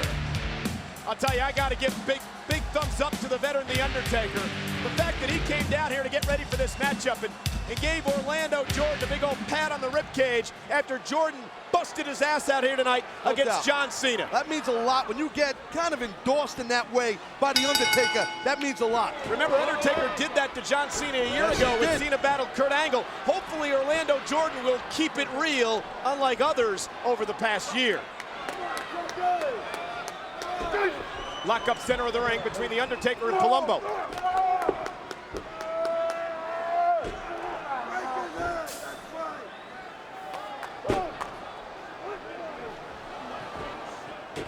Side headlock right there by Palumbo. Big tackle to The Undertaker. Well, there went the cigar. Don't know if that was wise. And what a drop toe by The Undertaker. Nice drop toe right there. Undertaker can throw those soup bones, no doubt. But Undertaker, very well versed in submission. Big fan of mixed martial arts. He can get it done when it comes time to do some mat work. Well, I remember a conversation you had with The Undertaker a couple of weeks ago. He says he's really got to mix up his repertoire with these young superstars here in the WWE now. Yeah, Big Evil is doing that, and it depends on who's in the ring with. He feels out his opponent, and that's why Undertaker's been so successful. But that right hand was. I'll tell you, Palumbo can throw a right hand. Talk about The Undertaker's soup bones. Look out! Wow, Undertaker flies. Vintage Undertaker knocking down Palumbo. That big height of The Undertaker, humongous clothesline. Old school time. You hear the garden telling you, baby. That's right, old school. Undertaker to the top rope. Palumbo's in trouble. Wow! A clubbing blow to the back of the shoulder. And a right hand to the bull. Look at Nunzio. And Nunzio thought twice about it. Well, he's not stunad, you know, he's smart. he ain't stupid. But he provided a distraction, and it allowed Palumbo to take advantage. That's right, good point, it did. That's good strategy. I mean, full-blooded Italians, the FBI, they work well as a unit, no doubt about it. APA might have some ring rust on him too, Cole. We haven't seen it for quite a while. And here's the tag made to Johnny the Bull Stamboli. And we've talked about this, folks, but it is scary how strong the Bull really is. Why is it scary? I don't know. You get Thought scared? it sounded good. I don't know, you get scared when he's powerful. I don't know. Look out! I know what you're saying. Undertaker, here's the cover. Big DDT. And look at Nunzio breaking up the 3 count. You could hear that drop kick to the face of the Undertaker.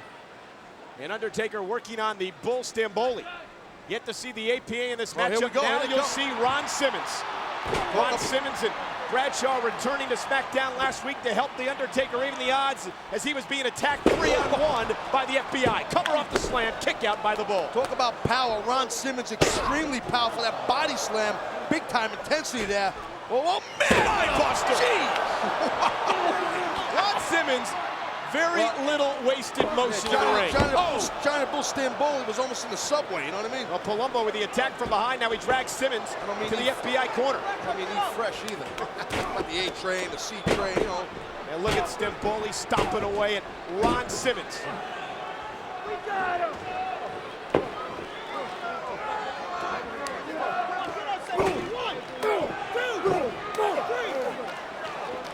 Look at this double hip lock. Look at this. Wow. Very innovative. Nice. Wow. I was going to say, talk about innovative. And Ron Simmons is in trouble. Palumbo into the cover. On Simmons. And now it's The Undertaker to break up the 3 count. You can't do a lazy pin cover on a guy like Ron Simmons. He's a veteran. So is The Undertaker, and so is Bradshaw. The experience is in the corner of Big Evil and the APA. Cheap shot by Palumbo, but it did the trick as the FBI drags Simmons into this 3-on-1 situation again. Cutting the ring off right there. Smart by the FBI. Utilize, isolate your opponent. Right now, Ron Simmons, the sacrificial lamb in there. You got to stay on him and keep Bradshaw and Big Evil out of the ring. Nunzio with the right hands. Nunzio really a cruiserweight. Don't get cocky. Yeah, he is, but you can't get cocky like this. Talk about cruiserweights. I can't wait for the debut of the Ultimo Dragon a little bit later on tonight. And look at Palumbo again from behind. The FBI doing a tremendous job with these attacks from behind and then dragging their opponent into their corner. Well, they know how to utilize each other, and that's what makes success. No matter if it's a 6-man or just a regular tag team match, the FBI know how to work well as a unit. And Palumbo, version of a camel clutch here, except you don't have the arms pulled behind of Simmons. Still, it is very effective. It's like a camel with 1 hump as opposed to 2. Well, it's not really a camel clutch. Did you visit the Bronx Zoo over the past couple days? Like a hump clutch. Go to the Bobcat cage. And Palumbo in control right now of Ron Simmons. Very cocky, not smart by Palumbo. Keep it on him, Chuck, keep it on him. Again, ring rust perhaps coming into play. Could be conditioning, could be a factor here too for Simmons. Ron Simmons has been out of in-ring competition for several months. You don't know the condition of the man. Well, the FBI knows he's been out of the ring for several months, and hence the reason the full-blooded Italians are isolating Simmons from his partners, The Undertaker and Bradshaw. And Ron Simmons with a tremendous counter. No matter how much ring rush you got, that right there will stop a man. A knee to the lower extremities. Kind of like Jersey side, real low like that, runs the Jersey. And Ron Simmons crawling to the corner, makes the tag, and here comes Bradshaw. Big running shoulder block. Bradshaw has never looked better. Oh, no doubt. What a boot to the face of the Bull. And a boot to Palumbo as well. And Bradshaw's rolling. Oh, Bradshaw looks like he's in great condition. And there's that world-famous intensity by Texas's own Bradshaw. And Bradshaw with the right hands to the side of the head of Palumbo. Bradshaw taking it to Palumbo of the full-blooded Italians. He's beating the tar out of Palumbo. And now the Bull. There goes the Bull. What a clothesline in the corner. Here we go. He calls it the last call. A fall-away slam. Last call for alcohol. Look at this. Oh, Nunzio caught in midair. Another last call. Oh! Bradshaw just got whacked. You ain't lying, but watch out. Usual City, baby. Choke slam to Palumbo. Watch your back, dead man. Undertaker over the top rope. Look at Bradshaw. Oh, no. Set. Oh, my God. The clothesline from hell. Hook of the leg. It's over. APA and The Undertaker pick up the win. Here are your winners, The Undertaker and the APA. Did you see the amount of speed that large body of Bradshaw built up? Cutting that weight helped Bradshaw. What speed? Look at the speed Bradshaw builds up. Right before he nails Stamboli with this close. Look at the speed. Bam! Wow, what a shot. What impact. I'll tell you, knowing the FBI, however, these guys are going to be plotting revenge on their terms.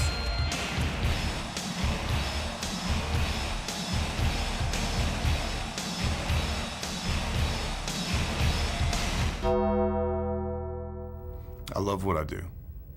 I love the fact that I can go out there and I can gauge and I can affect people's emotions with what I do in the ring. I enjoy going out there and laying it all out on the line.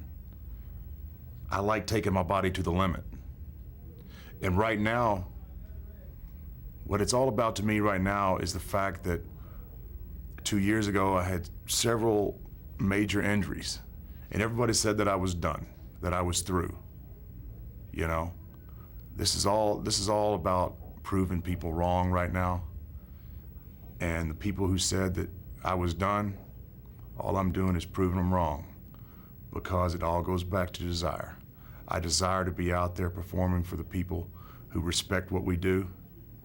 And as long as I can do that at a level that keeps me with everyone else, I'll stay out here doing it.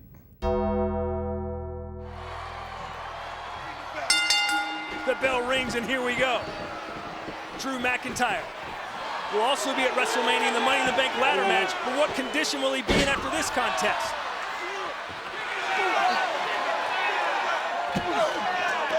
And I'll tell you, this match will tell us to a certain extent what mood, what condition The Undertaker is this close to WrestleMania. The Demon of Death Valley, a force that no one has been able to deal with this time of year. Absolutely owning the showcase of the Immortals. Oh, Drew McIntyre. Go for a cover. Drew's taken way too much punishment already. Here you go. McIntyre with a cover and a 2. Hey, come on, let's go. Drew McIntyre defeated John Morrison 3 months ago for the Intercontinental title, has not relinquished it since. Still a rookie, and that was a rookie mistake. This is a dire picture, an intensity of The Undertaker, normally very intense, and look at The Undertaker go.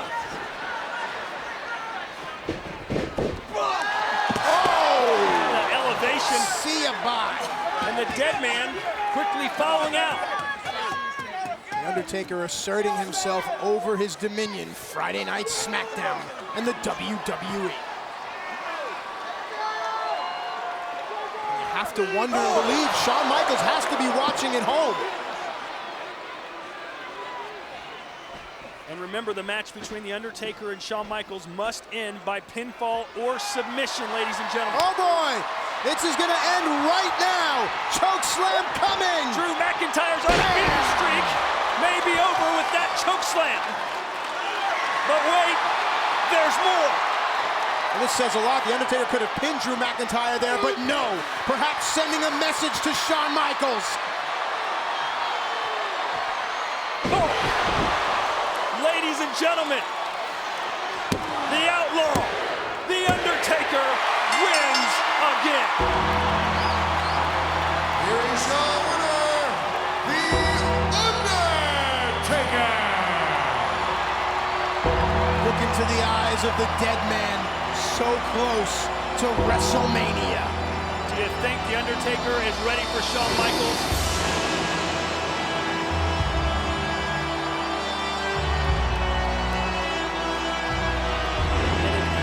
Win here on Friday Night SmackDown. Absolutely dominant is The Undertaker.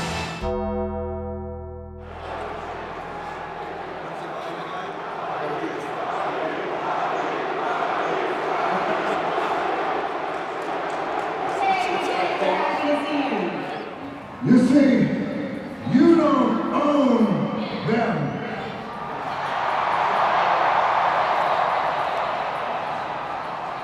And you damn sure don't own The Rock.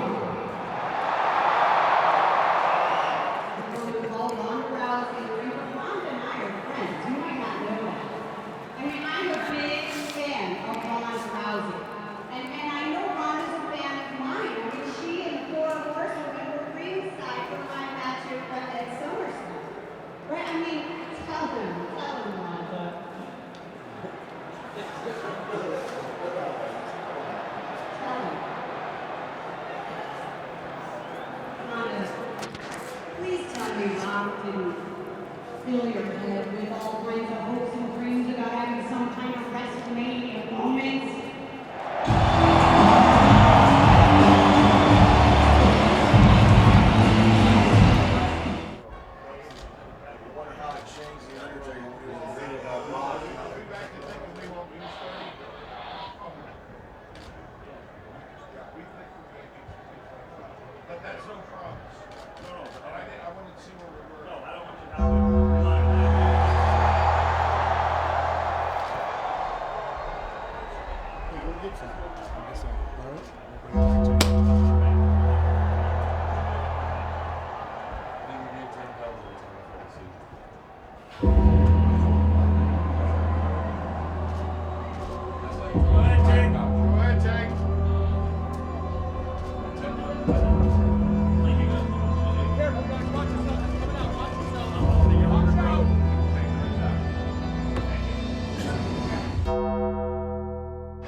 The winners of this match, as a result of disqualification, X-Pac, King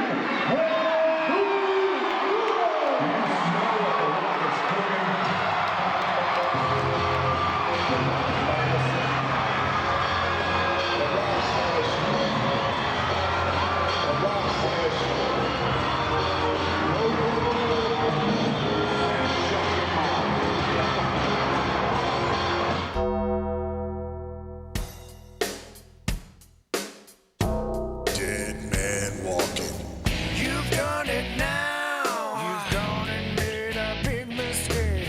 And I can't allow you to think you can just walk away. So turn around and face the piper you're gonna pay. 'Cause the end is now. This is gonna be your judgment day. A cheap shot. That's the way that you play the game. I was blindsided, but things will never ever be the same. Nice guys, it said they always finish last, but badasses are always kicking assholes' ass. You're gonna pay, you're gonna pay. There's no forgiveness this time. You're gonna pay, you're gonna pay. I'm gonna bring you down. You're gonna pay, you're gonna pay. I know who you want to see. Ladies and gentlemen, at 328 pounds, 6 foot 10 inches tall, from Death Valley, The Undertaker!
Are we ready for a funeral?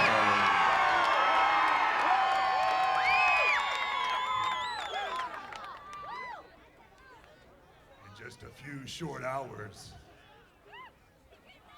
when the darkness falls, the darkness is going to fall over mankind.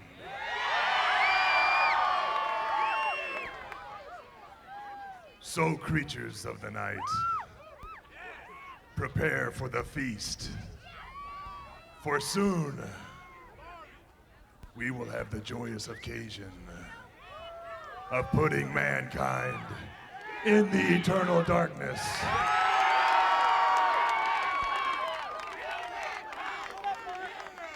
So let's continue this party and let's prepare.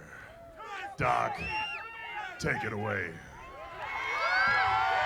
The Undertaker and Paul Bearer! Well, Paul Bearer, I'll just say this, that your burning desire to manage the WWF champion could come to fruition momentarily. Speaking of burning, I can smell the burnt flesh of The Undertaker, because tonight, my mankind will be WWF champion!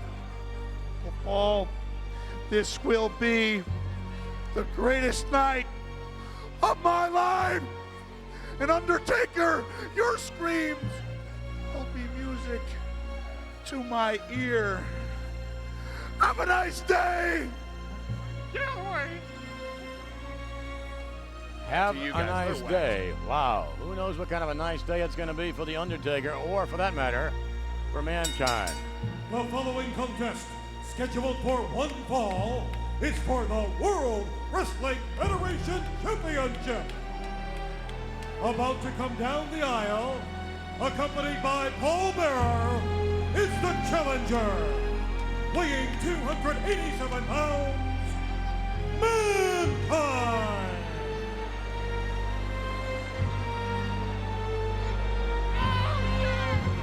Look at this. Mankind with a fire extinguisher. You think he's trying to tell us something? Not too subtle, no? Mankind will inflame The Undertaker, literally and figuratively. Have you ever thought about Vince Mankind being the poster boy of the WWF as we go into the summer? No. The Mankind swimsuit calendar? Thank you. I'd rather not think of that. Well, I'll tell you one thing. You guys can joke about this all you want to, but I don't know if any of the three of us want to be sitting this close to this ring during this match. I may be elsewhere when this thing gets started and when this thing really heats up. Oh, they have had some wild, wild matches in the past. And if any one individual, as the lights begin to flicker, if any one individual does have the number, so to speak, of The Undertaker, it's definitely Mankind. World Wrestling Federation Championship will be at stake.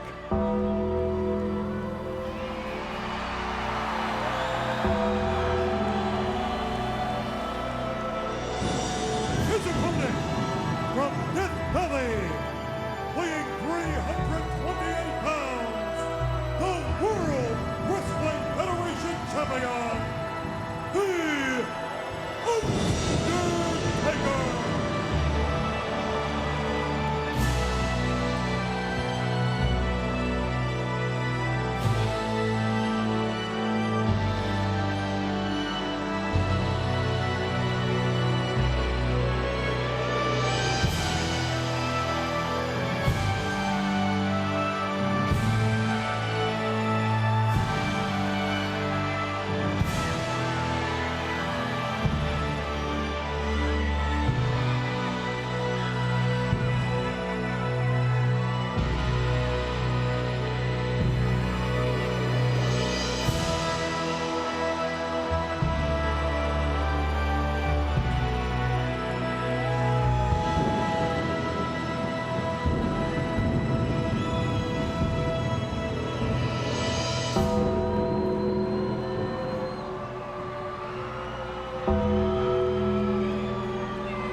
Mankind, wasting no time at all in pummeling The Undertaker.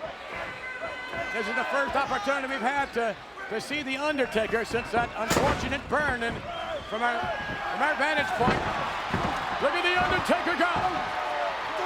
Undertaker with advantage, it would appear, right forehead. Over his right eye. Undertaker. My sources tell me The Undertaker's got some blurred vision in his right eye. How accurate that is, I don't know, but that's what we've been told. Undertaker with Mankind.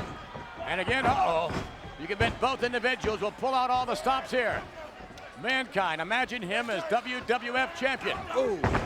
And you can bet that Mankind is going to go right after that eye, just like he's doing. That's like The Undertaker's got a big bullseye painted right over his eye. Mankind charging. Mankind, Undertaker, both men over and out. Oh, here we go.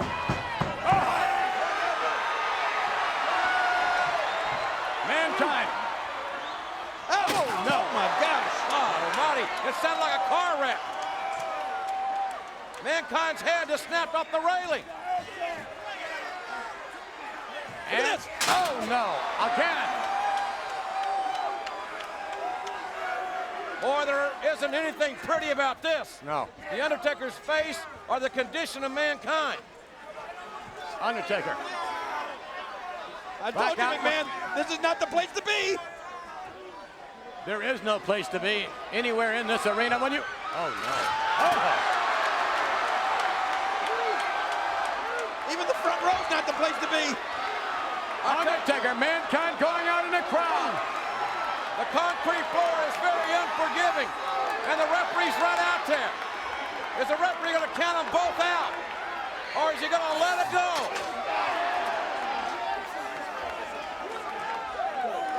And the Undertaker,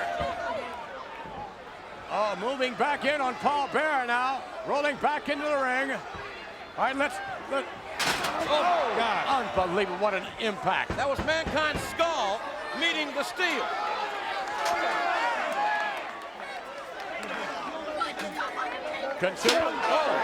Considering what Mankind did to the Undertaker, you can't blame him for wanting to get even. Mankind had a phenomenal year in 1996 as it relates to his rivalry with the Undertaker, securing 2 victories over the man from the dark side using the mandible claw. And you wonder, could it be that the mandible claw takes him to victory here tonight? Could Mankind become World Wrestling Federation champion? How can Mankind even be able to get back to his feet after being rammed into those iron guardrails? Because he likes pain, that's why. He's missing a half a ear. That's probably the best day of his life, losing half an ear. Look at his scarred body. He walks with a limp, one leg longer than another. That's from atrophy, from all those injuries. The Undertaker showing no mercy, and why should he have any for Mankind? Certainly Mankind would have none for the Undertaker.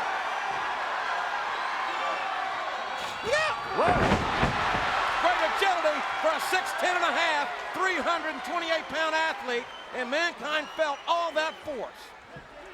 Mankind back to his feet. Undertaker with a hard right hand, right in the chops. Undertaker scooping up Mankind. Let's see what he's going to do with him. And they dump him out over the top. Oh, look at it. That's Paul Bearer. Oh, Undertaker, he's got him on the tie. And if you're looking on it, look out, right across the bridge of the nose. Oh, the new champion. New champion. That would have been a well-earned victory. Look at Mankind yanking his hair out. What? Mankind with an opportunity there to become WWF champion. How close did he come? I don't know, but we got another heirloom right in the ring there. Undertaker being pummeled by Mankind in the corner. Well, Mankind must be very leery of the fact he knows full well he cannot win the title. Look out! Ooh. On a count out, can't win the title. Look, McMahon, look! Oh, I told you he earned it. Earned it, please. Mankind must pin the Undertaker or make him submit. I don't know that that's possible. Rip that bandage off the eye. I'd like to see that mangled, deformed eye. If there's any good news about this situation is that the Undertaker doesn't have to worry about Bader tonight. Bader's in Kuwait while waiting up the Kuwaiti judge to hear his case. He's doing time. Hard time. Stop it. We'll have more on that tomorrow night. But right now, the Undertaker attempting to successfully defend the WWF Championship. Mankind, his nemesis for so many months. Wow! A neck breaker there. The Undertaker is so big that sometimes you overlook how big Mankind is. Almost 300 pounds. And no. Work on that eye. Paul Bearer, who spent 6 years accompanying the Undertaker to the ring. They had almost an inseparable bond, one would think, at one time. But never more, shall we say. Let's face the facts. Paul Bearer was the reason for the Undertaker's success. And then as soon as the Undertaker wins the title, turns his back on Paul Bearer. Well, I don't think Paul Bearer helped the Undertaker win the WWF Championship. Now, don't let the facts get in the way of a good story there, King. No, Paul Bearer stepped away from the Undertaker to finally show the Undertaker that he was man enough to do it on his own. That's the only time he finally won the title. Thanks to the unselfishness of Paul Bearer.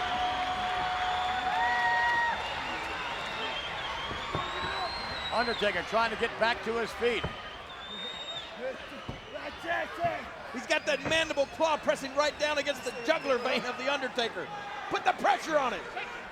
The Undertaker's had success in the past in attacking the hand of Mankind, to attack the mandible claw hand. And I think there was a time in the latter part of last year that hand may have been broken. Uh-oh. Listen to this.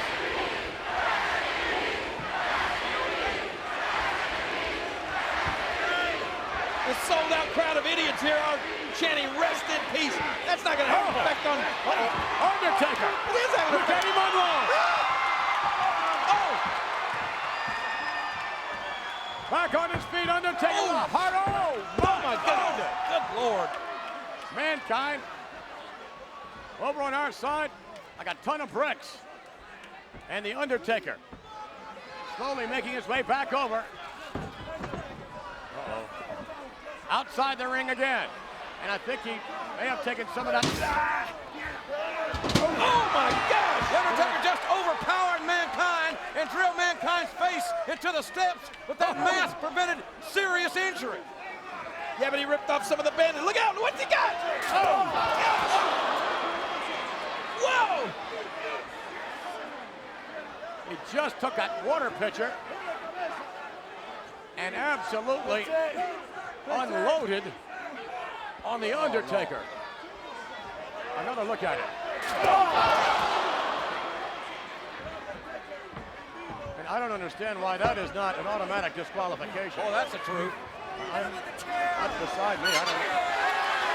And now steel chair. Oh, come on. Oh! Yes! Have a seat, Undertaker. Look at the chair. That chair is dented from the Undertaker's head. And we got broken glass and everything it's else. bloody too. Oh.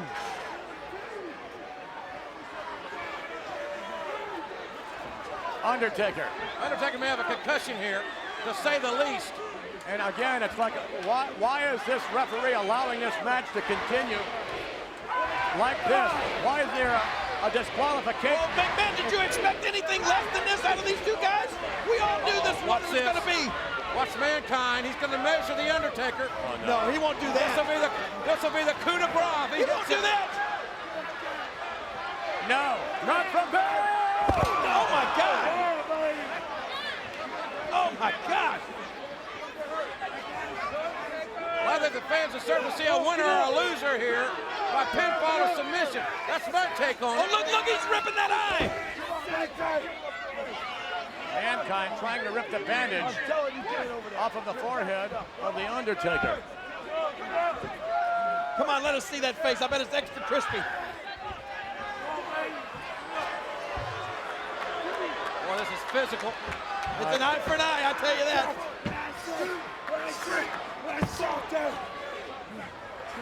Mankind biting, doing everything he possibly can to maul the Undertaker, to disfigure the Undertaker, much like himself. Mankind gnawing at the Undertaker's face like it was a piece of raw meat. And I don't know that Mankind's strategy here is to win the WWF Championship. He's taking too many risks here. I think Mankind's a lot smarter, Vince, than you give him credit for being. Yeah. We don't need to look a lot of that, I don't think. Ooh. I think Mankind is a whole heck of a lot brighter than people give him credit for being. There's some brilliance behind the maniacal makeup of this man. You know, Mankind said earlier he had made a reservation at the emergency room for the Undertaker. I think it's time you call the ambulance. I think he said the burn center, didn't he? Yes, of Strong Hospital here locally in Rochester, New York. And the Undertaker. Oh! Forget the hospital. Anybody that knows the number of Dial-A-Prayer? Mankind with a cover. No. Oh, wow. Undertaker barely able to get his shoulder off the canvas. That was about 2.5. So what we were looking at there is about a half a count away, a half a heartbeat away from a new WWF champion being crowned. Undertaker is being hammered. He's being pummeled. Let me tell you what I'm envisioning. Tell me what I'm seeing. I'm seeing a press conference with Gorilla Monsoon. Oh! Second pile driver in the last couple of minutes. I'm seeing it. Gorilla Monsoon, the president of the World Wrestling Federation, rolling out Mankind as the new WWF champion. Tell me, man, what would the WWF suit say about that, huh? Mankind. Oh, I'm sure they'd find some way to market it, but nonetheless, Undertaker retaliating. Oh, man! I don't think we've got to go to the judges' scorecards to get an outcome on this one. Somebody's going to have to fold their tent sooner or later. Mankind changing the speed here on the Undertaker, and The Undertaker had to hit a big move to cause the momentum to swing. Maybe that was it, but look at Mankind. Mankind may not even know where he is. But what else is new? I don't know. I'm more inclined to think, as you were earlier on, the thought of brilliance here. Brutality and brilliance was so aptly described in one of the WWF periodicals. That's really the story of Mankind.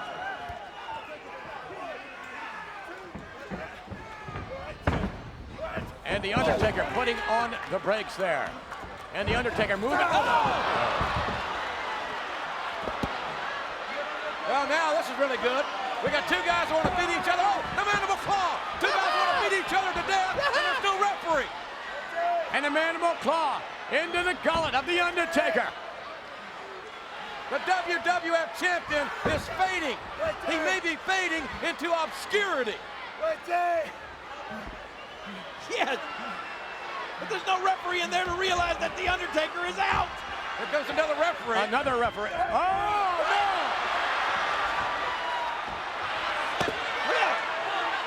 Hey, look over here. Look at Paul Bearer. Paul Bearer just knocked the Fink down. What? Oh, no. Mankind getting instruction from Paul Bearer. Paul Bearer just threw that metal chair into the ring. Oh, what? I guess Mankind doesn't think the chair is big enough. He's got to use those metal steps.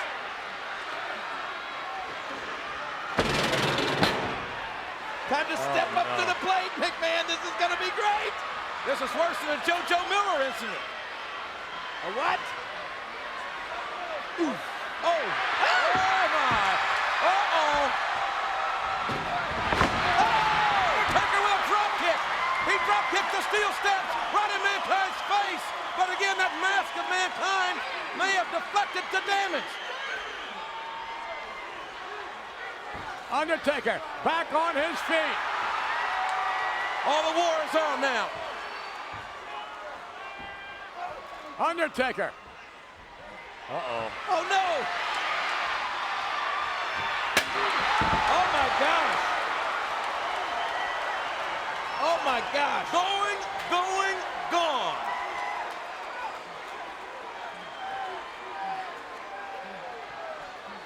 How brutal can this match continue to be?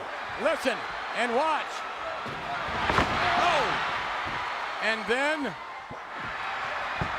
Watch that metal step fall right on it. Ah. But watch this, McMahon. Uh-oh. Look at Mankind.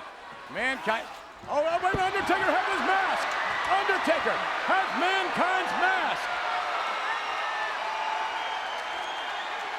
Mankind caught in the rope. And wait a minute. Undertaker. Oh my gosh. Oh, Mankind head first. He's dead. He's dead. Mankind head first to the table. Help him, Ross. I'm not going to help him. Hugo, Carlos. He went head first into the table.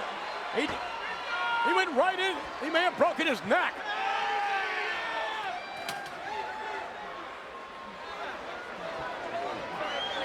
Undertaker. Oh my God. With Mankind. Mankind's ear, what's left of his right ear, is bleeding. He may have almost ripped the rest of his ear off. He may have ripped the whole top of his head off. Another look at it. Watch Mankind's head. Oh! Undertaker! Choke slam!